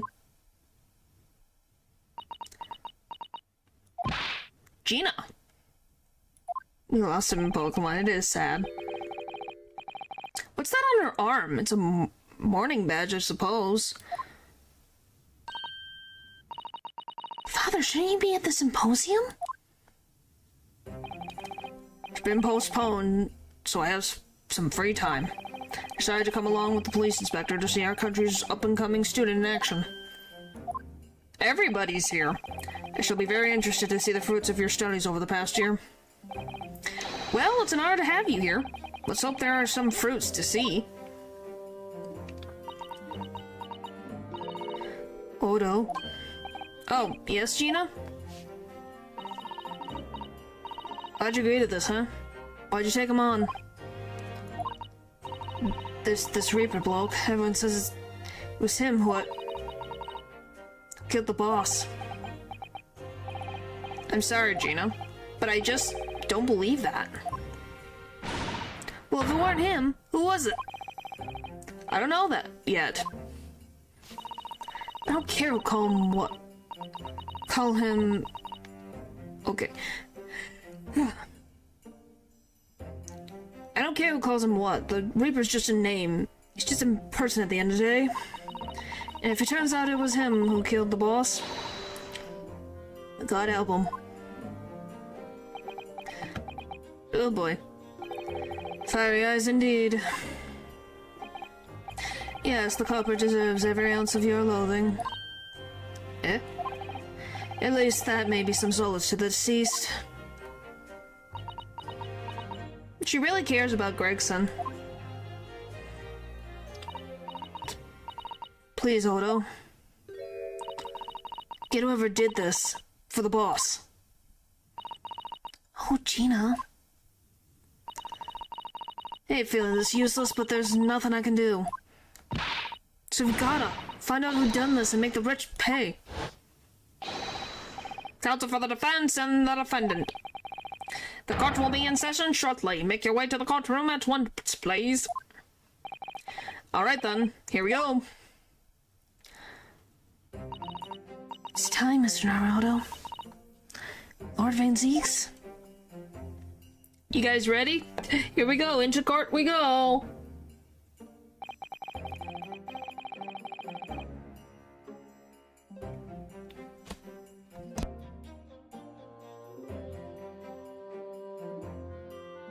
Yeah, it's true. We will... Well, I'm stuck in the corner. Oh, there we go. I'm good. Anyway, yeah. As you say, I might not like everything that Van Zeeks does, but he is very helpful to the case. And he is connected, and I feel bad that his brother lost his life and all these different things. So, I feel bad for him as a person. Oh, and Natural said we wouldn't see the freaking flying bandana. Well, there it is. One who lost his treasured father in a foreign court. And one who lost the man who helped her escape destitution. All that misfortune, all that pain, on course to collide headlong in this trial. It's time to shine a light on all these dark events. And whatever truth is revealed, we're going to have to look at it straight in the eye. Oh boy, here we go, here we go, here we go. It was kind of a parental figure for her as an orphan. It's kind of sad. Yeah, it is. I think that's why she's having such a hard time. 2nd of November, 9:20 a.m., the Old Bailey courtroom. Oh wow, there's nobody. It's silent. In the name of Her Majesty the Queen, I hereby declare this court to be in session. We are here to conduct the fair and just trial of the defendant, Brock Van Zeeks. Counsel for the defense and prosecution, are you ready to begin? The defense is ready, my lord. There was nobody there. Why is there shadows? The prosecution is more than ready. Kazuma-sama. I've been wishing to see you in court again for so long. It feels... But I never pictured it happening like this. I never thought I'd be facing you behind the prosecution's bench. So-called Reaper of the Bailey. Say it was a closed trial? Yes, they did. And they showed in the wide shot there was nobody there. So did someone just forget not to put the people in the peanut gallery? Has been a scourge like no other, undermining Her Majesty's justice system. Today we must uncover the truth behind this Scrooge. In other words, this trial is going to be a lot more far-fetched than This trial is going to be a lot more far-reaching than Inspector Gregson's murder. The truths revealed by the proceedings may have unpredictable repercussions throughout the judiciary. They said there were no jurors, but as far as I know, they didn't say it was closed to the public. I guess not? But then what's the point of having no jury then? Why is there no jury? If the public can just wander in and watch the trial. Accordingly, they are to be considered as a closed trial, with no members of the public present. Look, it says right here, the judge says it's a closed trial. So who the frick's up in the rafters? By Her Majesty's direct orders. How will that work, my lord? Yeah, we have a bunch of people in the shady background. I guess maybe they're, like, officials? Ghosts? Maybe? They could be officials, because a closed court doesn't mean there's nobody there. Shades of the past. Besides, isn't this trial supposed to be an example of British greatness? Yes. Or maybe lords, yeah. Because I'm like, it might not be the general public, but there might be like high-standing things, so they have like witnesses, so the... Like, a closed court, I don't think is completely closed off. You have to have like witnesses to see the trial happen, nonetheless. Especially in a closed court setting. To make sure that the judge, the prosecutor, the defense attorney, they're all doing something. They did mention the House of Lords, didn't they? Yes, they did. So it must be the House of Lords might be here as like the witnesses to the trial. Just so that you can say this was not done in foul play, is my guess. The burden of arbitration and abdication falls on my shoulders. Therefore, as you will see, the jurors' bench shall remain vacant today. If no members of the public are present, might I ask who is currently occupying the gallery, my lord? Oh, look at that! We get an answer to this, so this isn't on an accident. There are members of the judiciary here to witness proceedings and assure an equitable trial. Wow, I hit the nail on the head, didn't I? They're here to make sure that everything is going by the books. Members of the judiciary. Oh my, this is very unusual trial already. There is, of course, another unprecedented aspect to this proceedings of which I must elaborate. The counsel for the prosecution and the defense are both aliens of Great Britain. Too bad I like the ghost theory more. Yeah, but it's interesting that they did give a reason why they're there, which is kind of cool.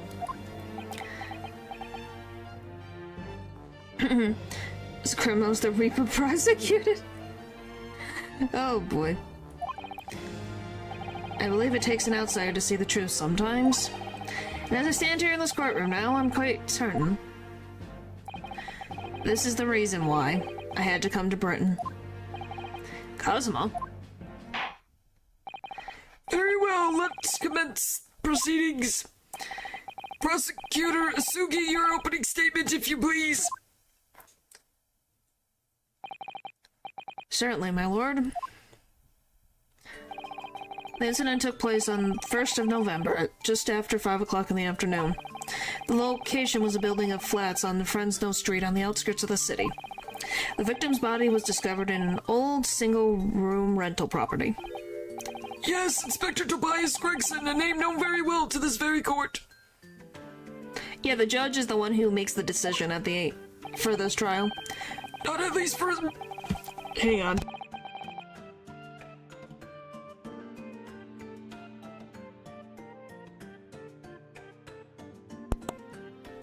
Holy moly.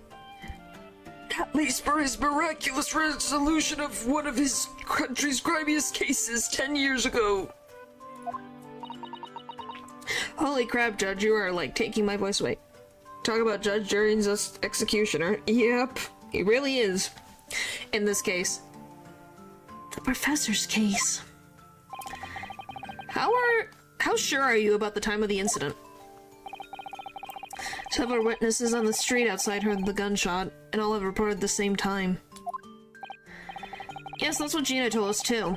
There were a number of witnesses. I have here a plan of the room. I don't know if Jigglypuff, the judge, is gonna be in this case.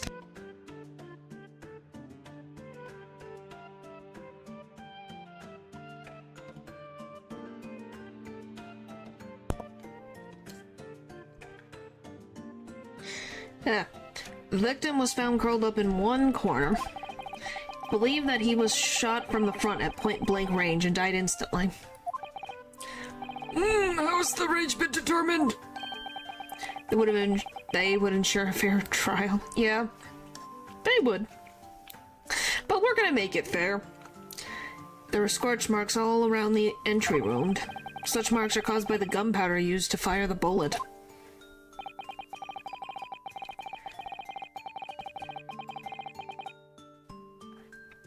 The powder, hot enough to leave scorch mark, is only ejected a few inches beyond the end of the barrel. In other words, it only happens when the target is at point-blank range. I see, yes. Thank you for the detailed explanation, counsel. Inspector Gregson's autopsy report, stating that the death was instant, resulting from a bullet shot at close range. The murder weapon was found lying beside the victim. And have you managed to ascertain the owner of this firearm? No, my lord, not conclusively. Bravo, Kazuma-sama. For not trying to use the gun as evidence when its provenance cannot be proven. Furthermore, my lord, as I've explained, the revolver was fired at an extremely close range. The bullet passed through the victim and struck the wall behind him. There's a candelabrum mounted on the wall, and at the tip of the candles in it was found to have been blown off by the projectile. We noticed that too, didn't we? Yes, that's right. Thank you for the thorough report, counsel. The setting of the crime is clear to me. You will submit the plan of the crime scene as evidence, please. As you wish, my lord. Alright, plan of the small room in the building of the flats, where the body of the victim, Inspector Gregson, was found. Where's the blood? The blood's on the... If you're talking about the blood in the candle, yeah, I don't know about that. He has blood on the floor when Gregson fell to the floor. Which, can we all kind of agree, him falling over sideways is interesting? I'm surprised he didn't fall, like, since he was so close to the candles, why didn't he fall backward? Why did he fall to the side? Is this Fresno Street room Inspector Gregson's private abode? No, my lord, the room is rented to a Mr. Hugh Boone.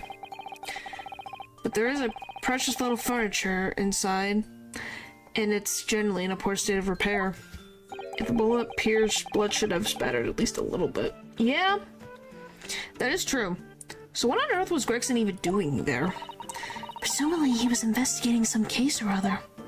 Because he chose his side, I guess. When a policeman was informed of the gunshot from the witnesses and rushed to the scene, he found only the deceased inspector and the accused standing alongside, holding the revolver. The attending officer arrested the accused on the spot. Okay, so you're saying Van Zeeks had the weapon in his hand? Weird. So the details of the case are clear. In that case, the prosecution would like to call its first witness. A name, please, counsel. Naturally, the accused himself. Excuse me? Really? Wow. He had gloves, so it wasn't that weird. Yeah, but I'm meaning, like, it's more weird to me that if we're to believe Van Zeeks that he lost his revolver, how did he acquire another one? Because no one else knew that he had his weapon missing. Right? So how the frick did someone find out that he didn't have a revolver? And how did he get hands on another one? Since Gregson apparently still has his revolver on his side. It's especially related to the police in Scotland Yard, so, you know. That would be weird. Lord Van Zeeks. As a prosecutor, he believes in the oath of office he's taken and will be compelled to tell the truth. Very well, let the defendant take the witness stand. Well, I didn't think we'd hear you so soon.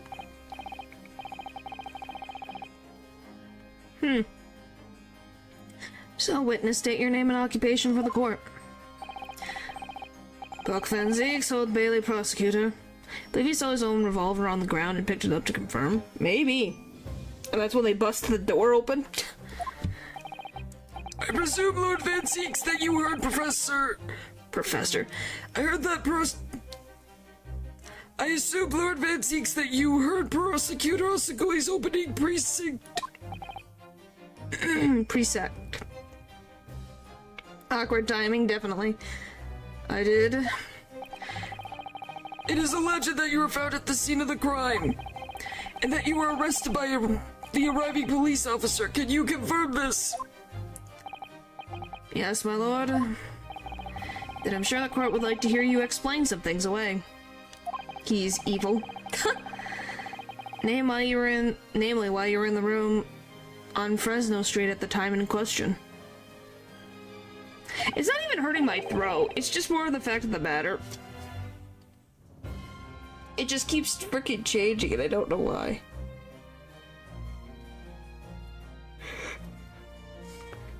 Like, unless why am I on the ground again? I literally just rubbed my eyes. Down, up. I can make him sound like Miss Oldbag if I really want to. Miss Oldbag. I don't know, would you guys rather listen to Miss Oldbag? Or would you rather listen to this voice? That's the type of... Those are the choices of my older sounding voice. They're not exactly great range, but it's there. And exactly what took place.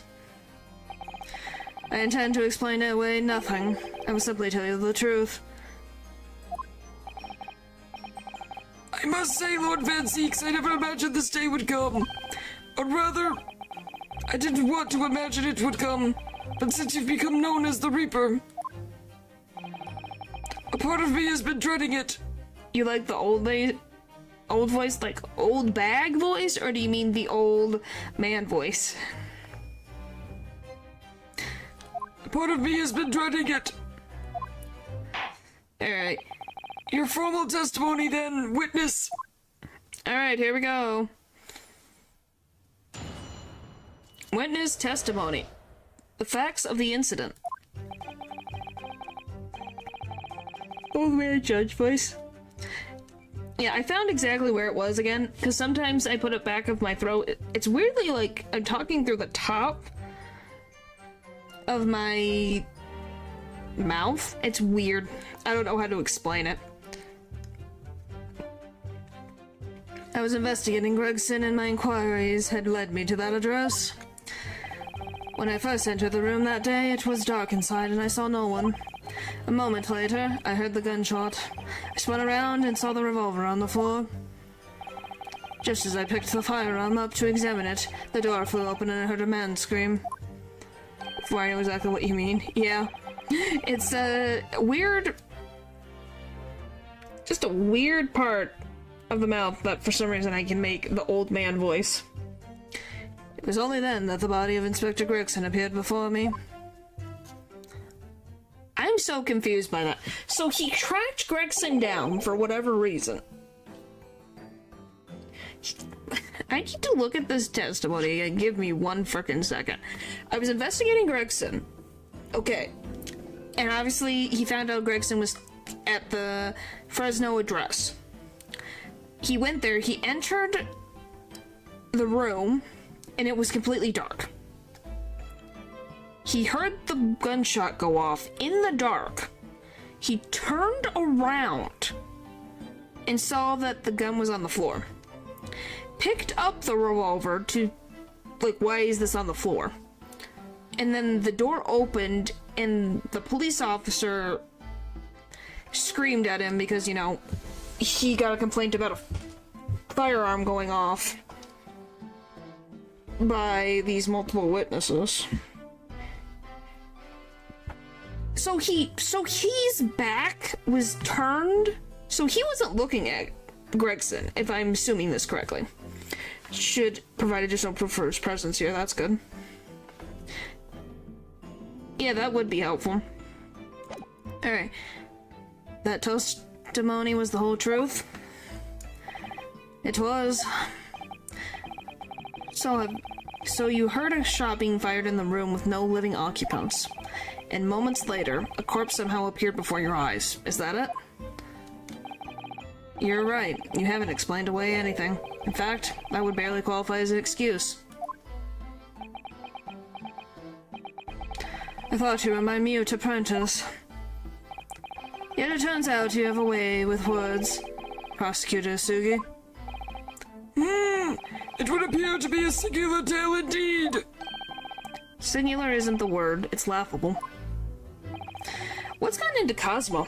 He's not behaving like himself at all. Well, that's assuming we... Here's the thing, Cosmo. We don't even know what Cosmo is like on his own. We only know what he was like at school.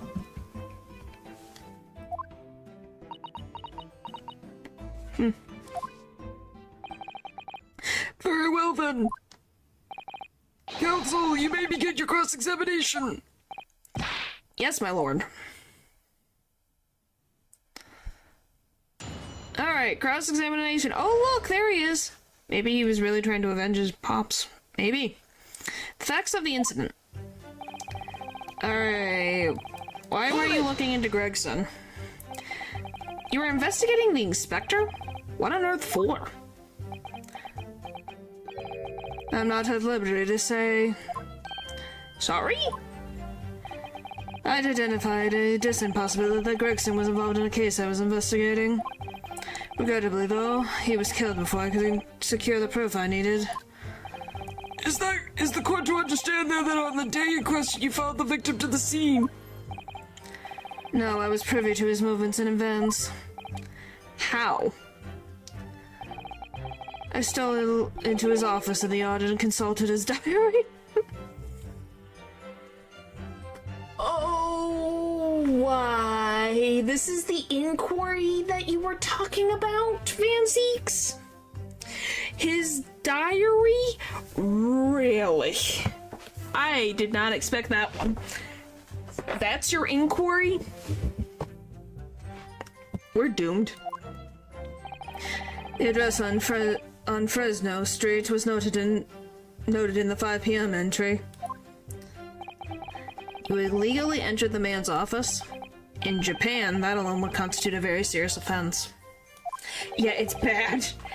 That's really bad. Like, if he came in, like, here's the thing. If he knocked on the door and was like, hey, Inspector Gregson, are you there? Knocked again, didn't hear it. And then knocked again, and still didn't hear it. And he just, you know, to open the door to be like, hey, are you there? That would be one thing. But you walked right in and then looked at his diary. There's a difference between, like, oh, you came in to be like, hey, Gregson, I need to talk to you. Realize he's not there, and then seeing something on his desk. You went into his diary. Too bad he refused to lie at all. Well, that would make him look worse if he lied, you know? As it does in Britain, I assure you. Is that not the case, Lord Van Zeeks? I was aware of the possible consequences. So in summary, you were investigating the victim, and yet you refuse to tell the truth. You refuse to tell the truth. Why? Tell the court why. Golly, I didn't realize British prosecutors enjoyed such freedom to choose what to divulge under an oath. Hey, he's not lying, is he? He just isn't telling you. So he is not technically breaking the oath. Why did I ever think I could defend this man? Oh, because we've defended worse? And coincidentally stumbled upon the journal? Yeah, here's the thing. If it was just on his desk, that would be one thing. If it was just opened on his desk, it would be one thing. But the point of the matter is, he says he looked through the diary. So that means he looked into his stuff and then either found it on a drawer or found it somewhere. Have you been to the address before? No, never. I only learned of the place as a result of my investigations into Gregson's activities. There was no light inside when I entered, so it was all but impossible to make out anything. But at 5 p.m., the sun would only just have gone down. What if it still would have been reasonably light outside. The room has a window, but it was boarded shut. Very little light found its way into the room from outside, so it was extremely murky inside. I wouldn't have noticed if the victim was already lying on the floor. There's no artificial light in the room, you say? You're quite sure? I'm quite sure that the part of the room where the body was found was very dark. I have a feeling there was a small oil lamp burning on the desk, though I couldn't say for certain. Look, Mr. Naruto.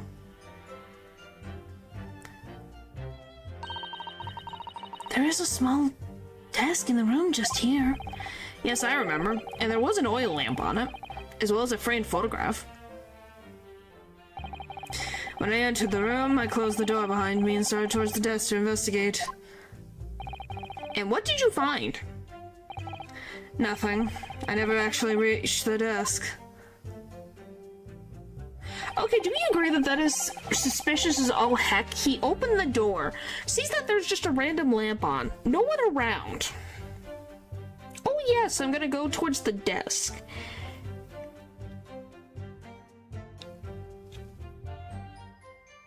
Which I know was on the desk in Volata. Alright, let's see. Hold it! The lamp is enough to mess up your night vision. That is true. But it's still surprising for how cautious Van Zeeks is that he would just close the door if he was suspicious. So who fired the weapon? I have no idea. I didn't see anybody else in the room. But you say it was very dark in there. Yes, that's right. That's right. All I can tell you is I didn't sense another presence. Aha, then it could be that the gunshot actually originated from somewhere outside the room? No, that's out of the question. Oh. Without doubt, the sound emanated from inside the room. I could smell the gunpowder. Okay, Okay, so it happened inside the room, but where the frick did they disappear to? If we're assuming Van Zeeks didn't do it, I don't think Gregson would do this for no reason. So where the frick did this killer head off to? Why do I keep falling? I don't know why. So him not noticing the body makes sense. Yeah, so a closed door and a point blank shot. Yeah. Point is, from what Van Zeeks is explaining, he walked in the door, he saw the lamp, he couldn't see anything else over here. So assuming the light goes like this, like at most it's gonna go like this. It's not catching up to me. I just leaned back too far, I guess.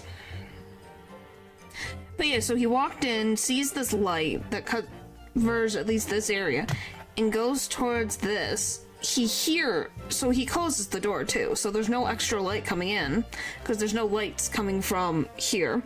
So he's walking in, going towards the desk because he sees papers, and then he hears a gunshot go off, so he turns around, and I guess sees the gun, which was like around here, and picks it up. So he goes from hears something, turns, and then finds the weapon, and then the guard bursts through the door. Just where would the killer hide? That's the question. Oh, this is going from bad to worse. And you say the point at which you notice the revolver on the floor? Correct. And I foolishly picked it up. That was careless on my part. Well, you and Ryunosuke both have decided to carelessly pick up firearms that you find on the ground randomly. That would not put you in a situation of being, seen as guilty because you guys pick up a weapon. Woo!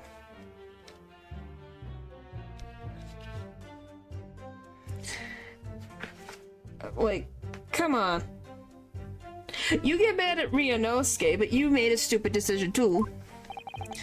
Presumably then the gunshot you heard from the firearm that you somewhat hastily took in your hands.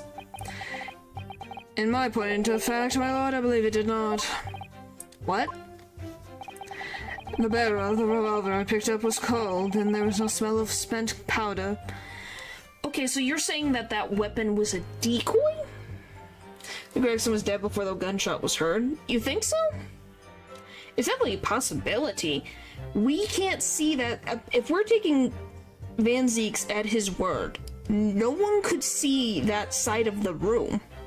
He did not feel that there was someone else in the room. So, it's weird that he heard a gunshot. But then, where on earth is the gun that was fired? What he said just confirmed my theory. Well, I would like to oblige you with an answer. I'm afraid I can't. I, too, would dearly like to know that. Ugh. Gregson stays silently in the dark. I guess if he was trying to tail someone? Because he's a detective? Well, an inspector. But it still is like, why? Why would you put yourself in such a weird position in the dark where no one can see you by yourself? You know? A little weird. Hold it! A man, you say? One of the witnesses, I presume? That's right. One of the street merchants working on Fresno Street. Who are these merchants? A number of them had set up their stalls directly beneath the boarded window of the crime scene. A match seller, a newsmonger, and a peddler. They're all given statements saying they heard the gunshot. And without the thought of danger, they ran inside to see what had happened. Yes, Gina told us about that yesterday, didn't she? They burst through the door with some force, it would seem. They did, and almost gave me a heart attack in the process. But you're supposed to be the Reaper. The first man to come in immediately noticed the revolver in my hand and fled. Policemen patrolling on Fresno Street heard the commotion and was able to arrest the accused shortly after the incident occurred. Anyway, the man's scream drew my attention in that direction. Okay, so he's going towards the desk. He hears a gunshot. He turns around. kind of towards Gregson's general position, finds a weapon on the floor, picks it up for some reason. Then hears footsteps, hears the door being broke down, so turns towards the door. Weird. Hold it! What do you mean by that? In what way did the body appear? I honestly can't explain it, but it's the truth. As far as I was concerned, the body hadn't been there until that point, and then suddenly, there it was. Did you perhaps hear the sound of the victim falling to the ground just beforehand? At that moment, what I heard was the sound of the door flying open and the scream of the man who came inside first, nothing more. I see. After the man fled, I examined the body. I was stunned to find that it was Gregson.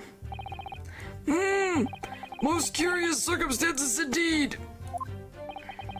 How the inspector was killed or how his body seemed to appear out of nowhere, I have no idea. Objection! Oh boy, here we go. Surely the court has heard enough. I just got started. Like, golly, man. My lord, the cross-examination has clearly revealed that the accused, Baruch Van Zeeks, is lying on multiple fronts. Huh? What do you mean? What is that supposed to mean? Good gracious, counsel! The defendant is lying, you say? In his testimony just now, he claims that he failed to notice the victim's body because the room was dark. That's correct. No, that's impossible. It's proven by this candelabrum. How does that prove anything? If you examine the tip of the long candle, you can see it has been blown off by a powerful impact. Okay, but that doesn't mean the candle was on. Let's say someone did shoot Gregson with the candle light on. What's to say that that candle has been on this entire freaking time? One would assume that is the projectile from the firearm passed through the victim and struck the candle. Problem comes when you consider the other two candles, which are clearly of a different length. Yes, I can see the only candle that appears to have been struck by the bullet is long. We could reasonably expect someone to have lit all three candles together, which begs the question of why only one has ended up longer than the others. That must be because the particular candle was extinguished when the others were still burning. Ah. That's right. When the candle was hit by the bullet, it obviously went out. But the other two candles would still have been burning. So the fact is, the victim's body would have been illuminated by the light still thrown by the candelabrum. And the accused's claim that he couldn't see the body clearly contradicts those facts. Okay, that's conjecture now.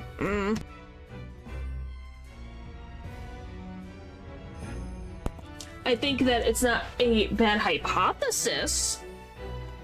Like, the candle is a different length than the other two. That is very true. So, that is a reasonable assumption in theory, but you have to have more proof. And now to the next lie. There's more.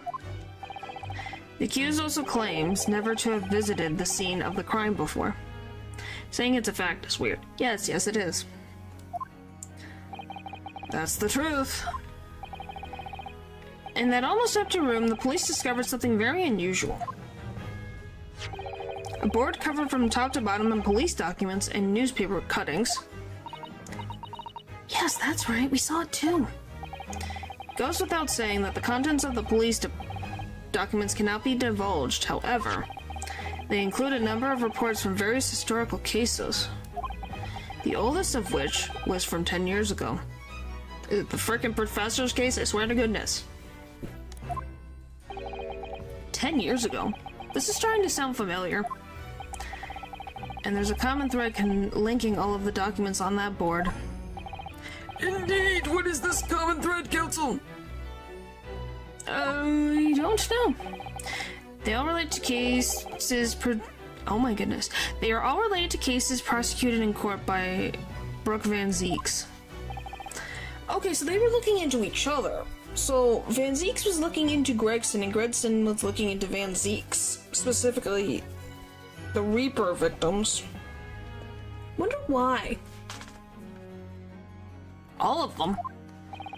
And furthermore, all those cases are ones in which the defendant was acquitted.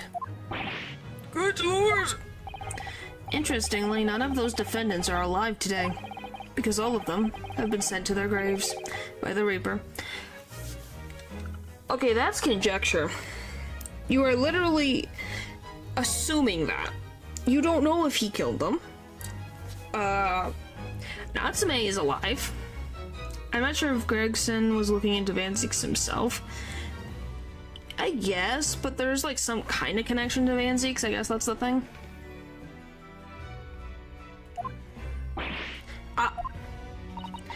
Oh no. In short, that dingy little room is the Reaper's secret hideout and his base of operations. Excuse me? Let me read that again.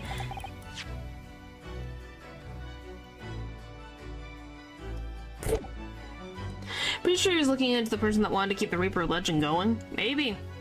The Reaper's hideout? And yet the Reaper would claim never have been to his own secret hideout? No one would believe that. No, the truth is, we've been looking at this backwards. Backwards? Explain, counsel! Inspector Gregson was investigating the identity of the Reaper. When he discovered the location of the man's secret hideout, he was killed. As I'm sure everyone can imagine, by the Reaper's hand. What? I feel that's very far-fetched. Order! Excuse me. Order! Very well, I hereby state the current opinion of the court. Brooke Van Zeeks is an outstanding prosecutor, has rendered great service to his country. Isn't a good prosecutor as Van Zeeks?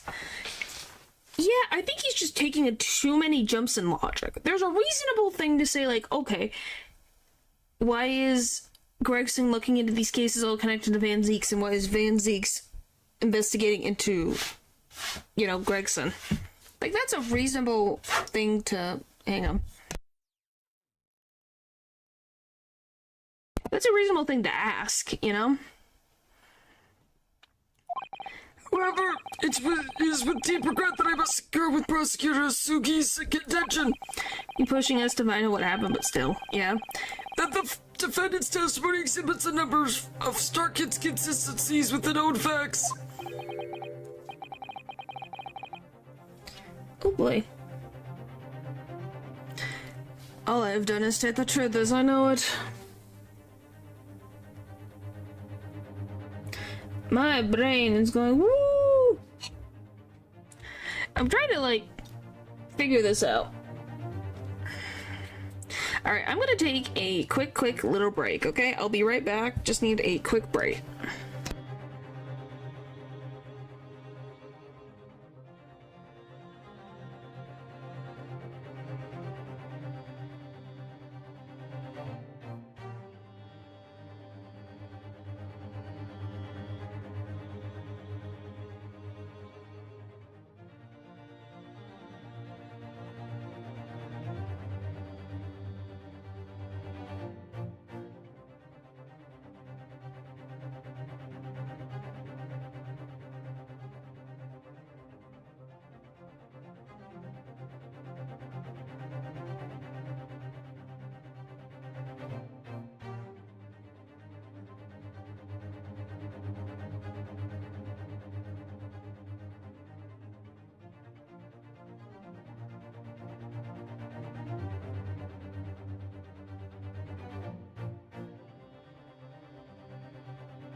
Okay, I'm back.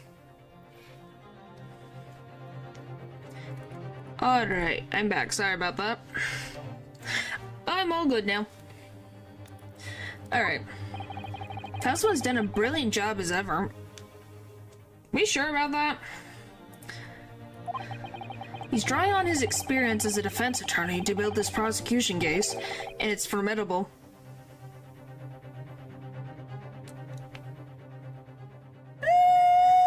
I wouldn't say that. Counsel, you will submit the board that you just showed the court as evidence. I believe it's to be fundamental in establishing the facts surrounding the Reaper's existence. I'm gonna be like formidable.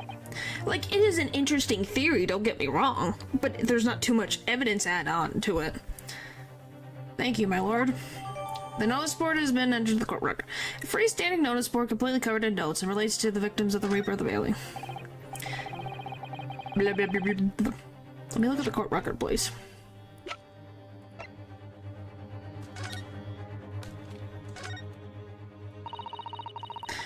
It's cool to me that they went out of their way to change the name of the character. It's interesting. There are details of the whole raft of cases dating back years on here, isn't there? This paper's from 10 years ago is browning with age. Look. Out of interest, the most recent things to appear to be... Oh my goodness. Out of interest, the most recent thing appears to be this newspaper cutting here. Didn't want to trouble the Great Britain. Oh my god. Oh, it's the same redheaded league advertisement that Mr. Sloane's picked out. And do you remember there was a red hairpiece at the scene too? Was Inspector Gregson an exponent of the red-headed league then? And that's all we have? Is there anything on the back? There's a bloody handprint! What the frick? Oh, what's this? Mr. Naruto, look! Oh yes, it's a smudge of some kind. In fact, it looks just like a handprint. And the color. That's blood, isn't it? Oh dear, how disturbing. There's a bloody handprint on the backside. That's not ominous at all. Alright. And now the prosecution would like to call a new witnesses to the stand. Witnesses who saw events unfold on the day in question. They were mentioned in the previous testimony too, you remember? Yes, the street sellers who heard the gunshot and went running into the room. Very well, lead the witnesses in. The defendant may step down from the witness stand. Certainly, my lord.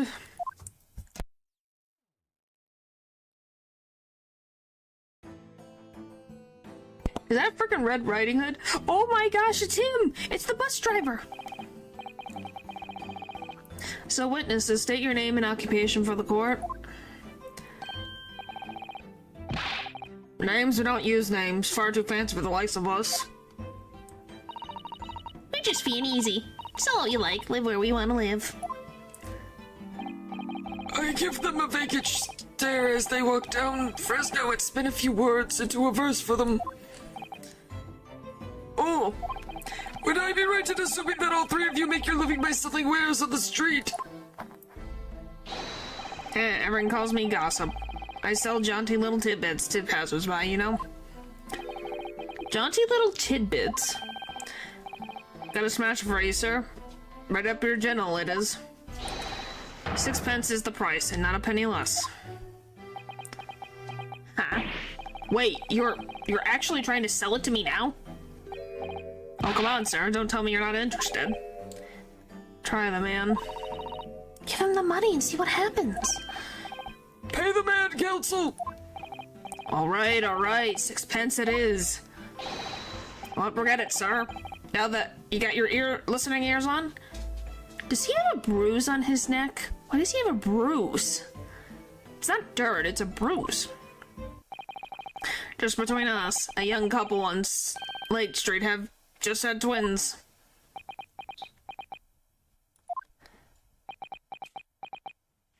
Huh? Okay. Is that it?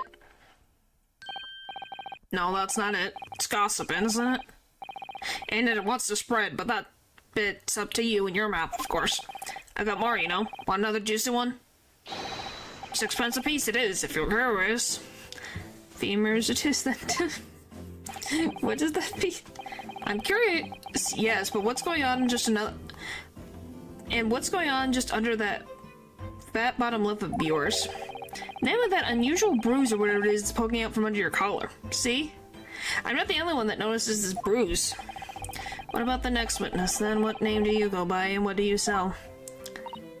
Me, I'm Venus. That's what everyone calls me. Funny, ain't it? I sell these lovely little fireworks to all the local school kids. 6 pence a pop, what do you say? Isn't that dangerous? Okay, it's one of those things. One to break the body. You aren't exaggerating with little. Do they actually sell? Oh yeah, the second years can't get enough of my Venus firecrackers. Especially when I tell them that if they get 100, they could blow... I'm not saying that. Not the most savory of ideas, young lady. Hello, hello, hello. What do you say then, huh? Want part with 6 pence for a... Want a part with 6 pence for a pop? Wait, what? You want me to buy one? Tell you what, I'll let you in on a little secret. If you get 100 of them...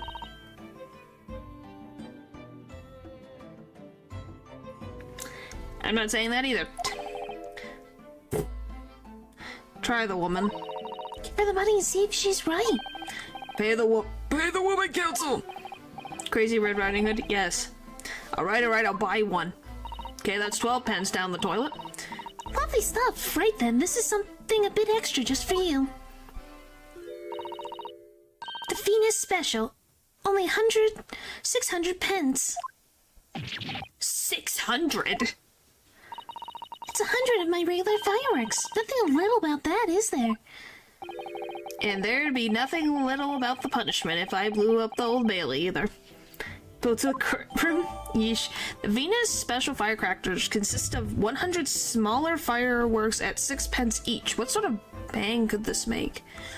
Are you saying that someone bought the firecrackers and made noise inside? And the last witness, what name do you go by and what do you sell? A thinker like me thinks all sort of thoughts. I think, therefore I am. I am, therefore I think. Because I stand on the street watching the world go on about me. They call me the Observer. Get out of it, old man. Everyone calls you Sandwich and you know it. So you don't actually sell anything?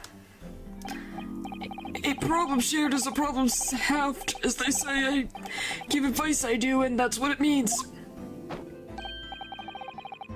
I don't actually sell anything. No, come to think of it. Pity. No more purchases today, please. Well, we have quite a cast here, it seems. They conduct their business on Fresno Street from morning till night, my lord. And always in the same place, directly adjacent to the crime scene. I see, and thus they heard the gunshot, I suppose. Not only that, but they very bravely ran inside to see what was going on and witnessed the crime. So you could take them apart, take the gunpowder and put a lot of it in harder containers so it blows up louder. Well, if it's like 600 pence is like the big fireworks, so it's 100 of those fireworks, so it could make a loud sound if you have like 100 of them. Well, I'll be biggered, I thought, just between us. Venus de Milo, what am I to do? What a terrible thing I saw. What I think is if all we would see is light and shadow playing with our eyes, is any of it real? Very well! The court will hear the formal testimony of these 3 witnesses now. You shall describe in detail what you witnessed and heard at the time of the incident. Okay. Alright, what is this one called? The witness's account. We saw the whole thing from start to finish, we did. Everything from the moment they went in that building. It was less than a minute after the Reaper had gone inside that we all heard a big bang. Seems to me that quick to talk is quick to walk. Gossip can't wait to go and see what had happened. Ran to the room and there he was, the Reaper, gun in hand, standing over the dead body. I was scared half to death, me, so I ran off to find a copper. If these witnesses were there the whole day and saw everything, who did they see go inside the building? Only the victim, Inspector Gregson, and the accused, Brock Van Zeeks. I've seen pictures of the Reaper on the paper. I know what he looks like. And just between us, folks love stories like this. I made myself a tidy sum already. But wait, the room was just one of several flats in the building, so someone from another flat could have done it. All those flats on Fresno Street are unoccupied. Of course they are. They're small, damp, dirty, and expected to boot. The room in which the inspector was found in is the only property in the building that's currently leased. And we know the leaseholder's name, don't we? It's Hugh Boone. The testimony, golly. The testimony to the court has just heard would appear to leave little room for doubt. Just like fair. Wow. Becoming increasingly difficult to see how anyone other than the defendant could have committed the crime. No. Thank you for your candor, my lord. Counsel for the defense, you may proceed to cross-examine the witnesses. Yes, my lord. In a closed court like this, without a jury, the judge is the only person whose opinion matters. I have to break down this testimony. Somehow. Okay. I'm gonna save real quick. I swear it was one of the men went to go get the police officer. At least I don't remember the test. Someone said it, I swear. Maybe it was Gina. Okay, we saw the whole thing. Alright. Hold it! When you say they, who do you mean exactly? Inspector Gregson and the defendant, Lord Van Zeeks? I suppose so. The likes of us don't know the names of the high and mighty. But I'll tell you one thing. It was the old Reaper that went in last, that's for certain and sure. Just behind Inspector Gregson, did they arrive at the same time as each other? The Zeeks that a man screamed, then ran away. Okay, so it was Van Zeeks that said it. Okay. No, not at all. Oh, wait, hit the wrong thing. The first fellas must have gotten inside a good 15 minutes before we heard the gunshot. The victim arrived 15 minutes before. Are you sure about that? That'll be €5. Oh my gosh. Really? You're being like gossip over here? Am I sure? Am I sure? Does it seem like that I've gotten a fella with such bright red hair like that? Does it? Yeah, his red hair. His hair's really red, weren't it? Redder than any flaming firework, even. That fiery red mop still burnt on the inside of my eyelids, it is. Red hair. For the gossip guy. Wait a minute, you're saying that the man was a redhead? Weren't you listening, chump? Aye. Because he was a redhead, he had a big trunk with him as well. But Inspector Gregson's hair isn't red.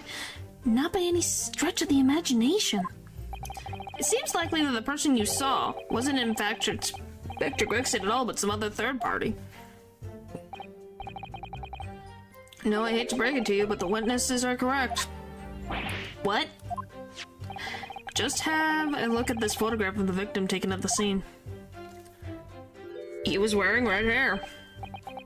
Yes, that's Inspector Gregson, all right. And a red hairpiece. But it's laying just on top. It's not on top of his head, really, so I don't think it's his.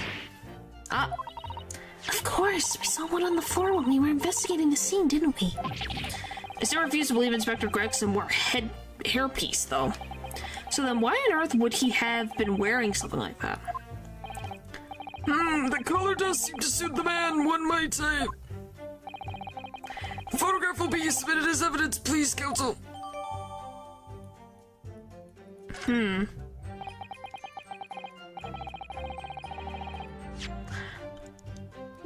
So he was carrying a trunk with him. Allegedly.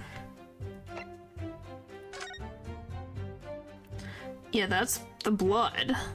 I don't really see anything weird except for that this is just on top of his head. And what became of the trunk that the red-headed victim was supposedly carrying? I was informed that no trunk was found at the scene.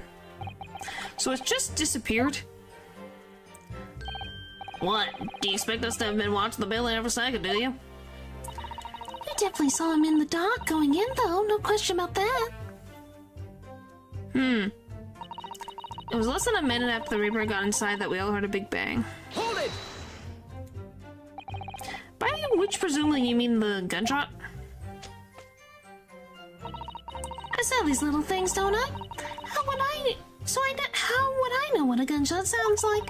But I've always thought it probably sounds a bit like this, doesn't it?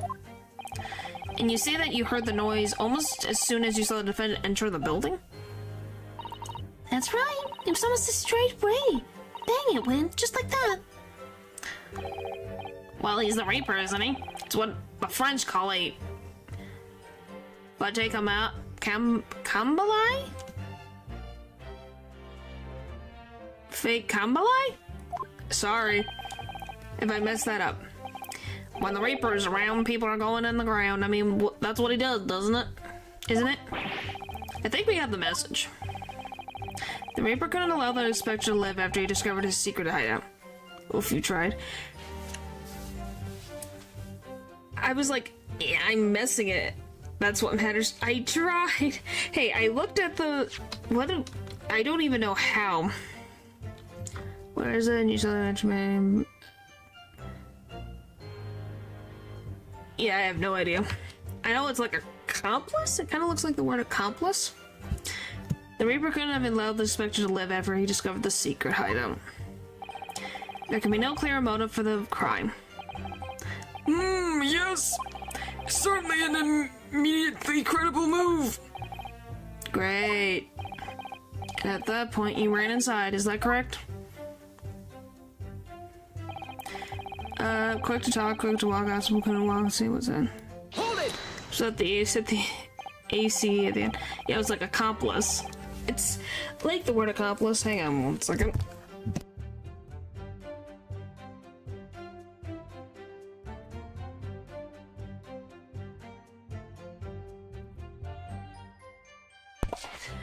I'm back. My fan just decided to randomly turn off. I don't know if I like put it on an accidental timer or what. So when Gossip ran to see what had happened, did you go too? Well, me, I'm a bit hammered, see? All the signs are that I can't move very well. You were way behind, presumably, with that sandwich board around your neck and that big sign in your hand. What a great burden you bear. Not really haunted. I think it's... Like I said, maybe I accidentally put a timer on and I don't really realize it. Pardon me for asking, Mr. Sandwich, but is it possible that you and I have met before? Yes, we have. If you're past without hold your... Wow. No, they're not. I'm not anybody, me. The signs are what make me what I am now. I signed, therefore I am. So, you weren't employed as an omnibus driver just under a year ago, then? I might be mistaken, but I believe his troubling has intensified, Mr. Naruto. Yes, I agree. He's clearly been through a lot. Turned out King Henry straightened the Black Widower's arms is just there. Oh dear. You've made him hide behind his sign. Life is full of surprises. Ran from him and there he was. Hold it! Huh. So then, were you the first person to arrive on the scene? Is that right? That I was. Get the door down like a professional. I did and yelled out, "What's going on here?" Our friend Zeke still claimed all he heard was a man's scream, though. And was it dark inside the room? No, not dark at all. There was candles burning on the wall. Really? And there was a fella collapsed on the floor. Just between us, it's the first thing I noticed when I got inside. I see. even though Lord Van Zeeks claims not to have seen any such lights on the wall. The next thing I noticed was someone standing right beside the body. The accused, Brooke Van Zeeks. That's right, the pale-faced Reaper himself. I was a little shocked, I won't deny that, but I'm no lily-covered coward. I stood my ground and gave the Reaper a cold, hard stare myself. There's at least two of them, yeah. And was there anyone else in the room at the time? No, of course not. Not at first. But then this old stiff came waddling along behind me, of course. Only him in mind. The door, maybe? That's a possibility. I can't handle the stairs so well, so as you can imagine. Especially on the way up. And you couldn't have just failed to see someone? It was a bit dingy in there, I grant you. But there were the candles on the wall and the lamp on the table. There was nowhere else anyone could have hidden, but could have been hiding. Mark my words. Huh. Alright, I was scared, so I ran off to find a copper. Hold it! So you didn't run into the room with your friends? I'm not that sort of girl. Sorry? I'm a timid little thing, me. I was too scared to go in there. Ah, right. I see. Well, they'll let me in, though. Which ran in here, and then I heard a sort of old lady scream. Well, that wasn't me, I swear. If I were a gentleman, I'd stick my arm out. I wonder what on earth was going on.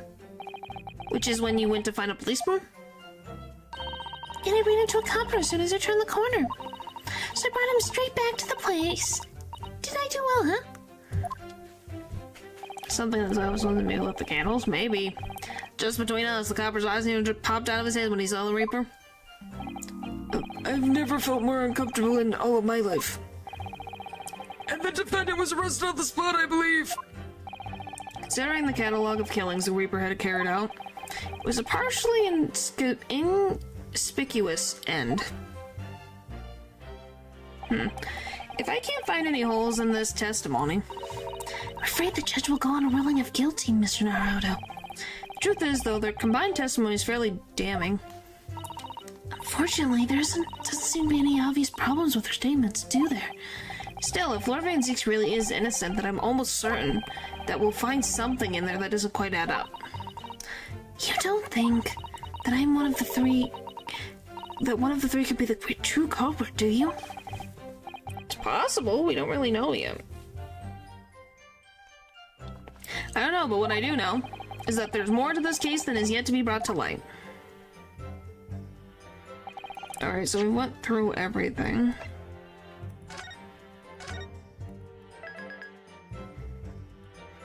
Did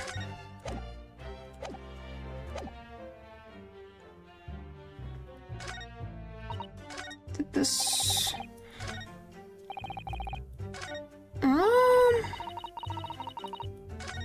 Back. Meant to go the opposite way.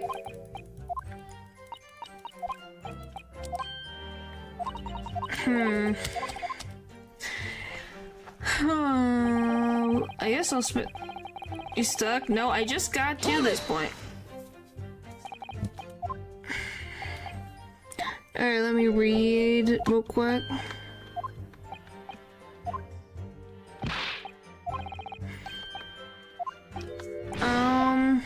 Is it this one?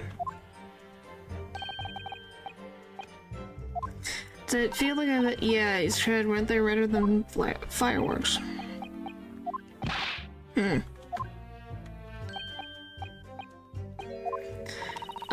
Okay, so it's this first statement, I think. Blah blah blah blah blah blah blah blah blah blah blah. It's still just weirdly suspicious. Alright, come on, guys. Trying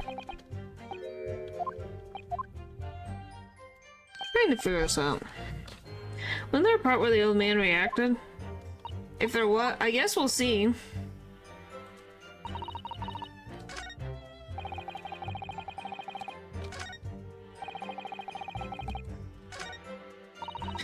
Just the statement of gossip? Maybe. There was? Did I miss it?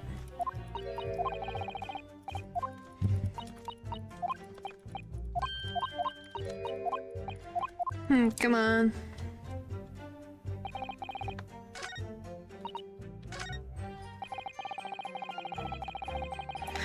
He reacted to the statement, so that... to gossip.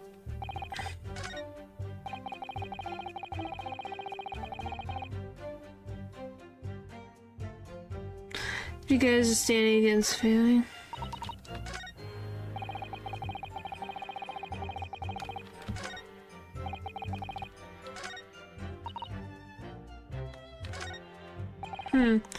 It's not this one. I guess we'll go to statement 4. Hold it!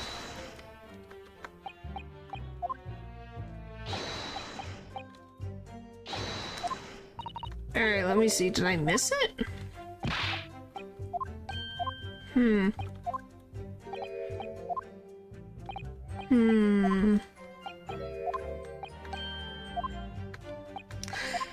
Okay, blah blah blah. I just don't remember something popping. Oh, there it is. I can't believe I missed it. I stood my ground and gave the Reaper a cold hard stare. Okay, there we go. Do you have something to add, Mr. Sandwich? There's really nothing to me. It's empty in the head. I am just 2 slices with no middle. So I don't know what you could want with me. I think that maybe you just remembered something. Having heard Mr. Gossip's last statement, I mean. What I think is we're all nothing really. We try to dress ourselves as something else, but at the end of the day, we're just street sellers. That's enough out of you, Sandwich. Keep your trap shut now. Unless you want us to make you into a real sandwich. We saw the Reaper. He fell clean over on his backside. That's it. Oh, you rotten beggar. I told you to keep that a secret. He screamed, he did. Screamed and scribbled off all fours. That's all I wanted to say. Mr. Gossip, is this true? The floor was dead slippery, that's why. Playing my hand in a filthy pool of blood, and I yuck. What? A pool of blood? But listen here, even when I was sprawled on the floor, kept still giving the Reaper a cold hard stare, and don't you forget it. Just go back a little. Did you say you got blood on your hand? I did, eh? Happens to be the best of us. At times, doesn't it? So I was scared, so I slipped over. We can keep it just between us, can't we? No, Mr. Gossip. I'm going to have to ask you to add that information to your formal testimony. Oh, if I must.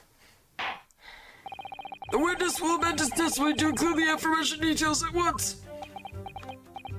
Okay, Cosmo doesn't have something to say. Alright, let's save.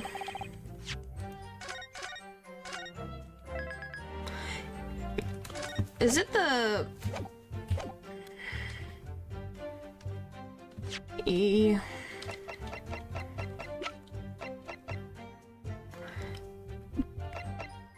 Is it this? Objection! That worked. So you wiped off the blood from your hand on the floor of the room. Are you quite sure about that? Well, what else does you expect me to have done? Does it really matter? Objection! Police found no such handprint on the floor during their investigations. What exactly is the defense asserting? If you listen, you'll find out. Prosecutor Asuki. Haha. Certainly there was no bloody handprint found on the floor. What are you trying to say? There's a handprint in blood left very clearly at the scene.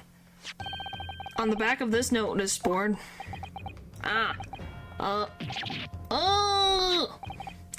Oh, yes, indeed. It disputes the handprint of the distinctive color of blood. You're damn right. That's my right hand. I know it anywhere. Well, he seemed to be right-handed. Objection. The witness was very defiantly testified that he wiped his hand on the floor, and handprints on the back of the board are irrelevant. Objection. What do you mean? Not if the board itself has fallen over onto the floor. In that case, it's quite possible for the witness handprint to end up there. Just look at the floor plans of the room. The notice board was in the opposite corner of the room to the victim in the upright position. Even if it somehow had been toppled and was laying on the floor at the time, it would have been a considerable distance from the body. That is true. I fell over when I came across the body, so I was basically right next to the corpse, not on the other side of the room. In other words, the defense's assertion is contradictory. Yes, it is.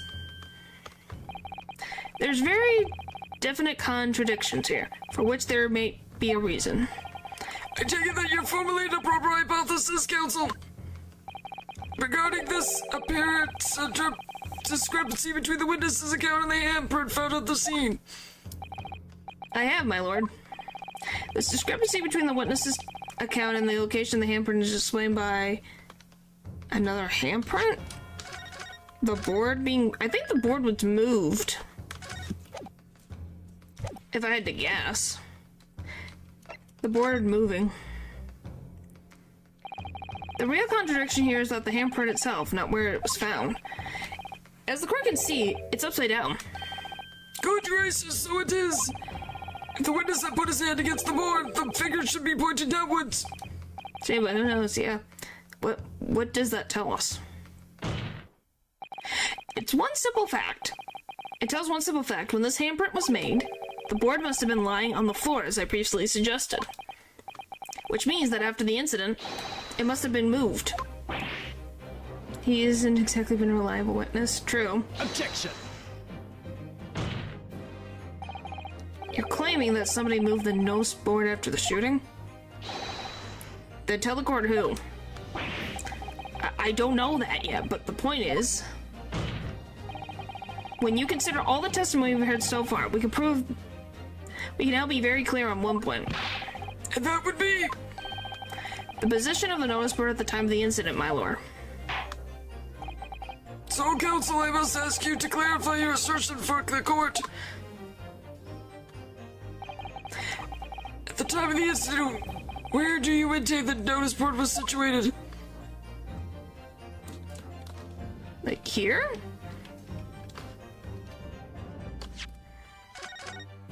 Because he's supposed to be next to Gregson.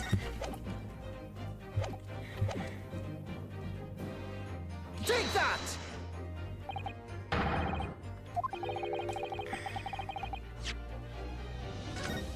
It was blocking the view of the body, yeah. Take that! This is the only possible location. Immediately adjacent to the doorway! If the court would think back to the testimony given by the defendant earlier, he said that when he entered the room, it was dark, and he couldn't see the body. By heck! If the notice board had been here, the body would have been completely hidden from view, and the light from the candles would have been blocked, making the room appear darker. Objection. But the accused also claims that the victim's body was simply appeared before him. That's true. Or, in his precise words, Just as I picked the firearm up to examine it, the door flew open and I heard a man scream. It was only then that the body of Inspector Gregson appeared before me. I don't know about calling it a scream, but he was talking about me and no mistake. Because it was me that gave the door open. If you look again at the floor plan, consider what would happen if the door to the room was thrown open with force. That can't. The door struck the notice board, knocking it over and making the victim's body visible. Good gracious! My client has told nothing but the truth. He has simply described what he saw. Aha! Order! Counsel, how was this not come to light before now? After the incident, somebody must have righted the board and moved it into the position where the police, myself, and my colleagues saw it when investigating the room. Witness, what have you to say for yourself? What? Me, my lord? You and your fellows were there at the scene before anybody else. It goes without saying that you must know something about the position of the notice board. The witnesses in the stand will testify again. You will each explain what you did upon arriving at the scene of the crime. Stop looking over your glasses at me. I get the message.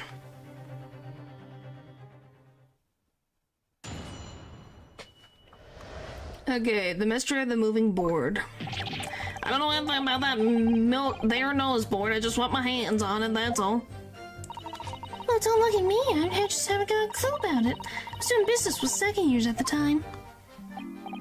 I don't know anything about anything. I'm just a bystander, me, just a sign of the crossroads of life. It was that Reaper, I bet. He's got a face that screams bored. I can't see how this changes anything anyway. The detective still died when we heard the gunshot. Huh? So none of you can elaborate further. Shaken by the crime they witnessed, with only the light of a few candles and oil lamp to see, we can't expect witnesses to give a more precise amount of time of what happened. That's right, yeah. Don't pay to expect too much. It's men said this quest for knowledge that destroys the world. That's what I think. Do you? Really? In any case, as the testimony shows, even if the nose board was moved by somebody following the incident, it makes no difference. When the gunshot rang out, the accused was the only person at the scene. In short, the only person who could have possibly committed this crime is Brock Van Zeeks. None of this wrangling over the board changes that simple fact. Quite so. Does the defense still wish to cross-examine the witness based on circumstances? Most certainly, my lord. Very well, then you may proceed, counsel.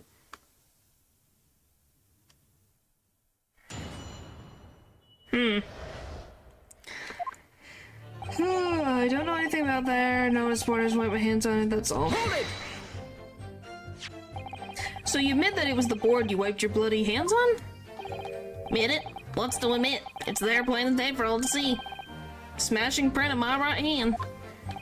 Perhaps you wanted to hide that handprint? So you readied the notice board and pushed it into the corner, did you? Now imagine the weight of that great lamb. Do I look like a powerful and well-nurtured man? Well, did you see anybody else move the board? I've got nerves of steel, I can tell you, but even I have my limits. There was a guy on the floor in front of me, and the Grim Reaper himself standing over it. It's quite time, to be honest. And there was a pressed little line inside either. My bottom lip was all quiver. In other words, this witness is unable to give definite testimony at this time. Yes, so it would seem. Alright. So we got progress. Definitely progress today. Which is good. We got to the first part of the trial. I'm assuming there's going to be 2 trials. Obviously, I'll release a new YouTube short on Saturday. And then we're going to be playing Persona 5. On Saturday. So we look excited for that. So, thank you guys for watching the stream. And I'll see you guys next time. Bye!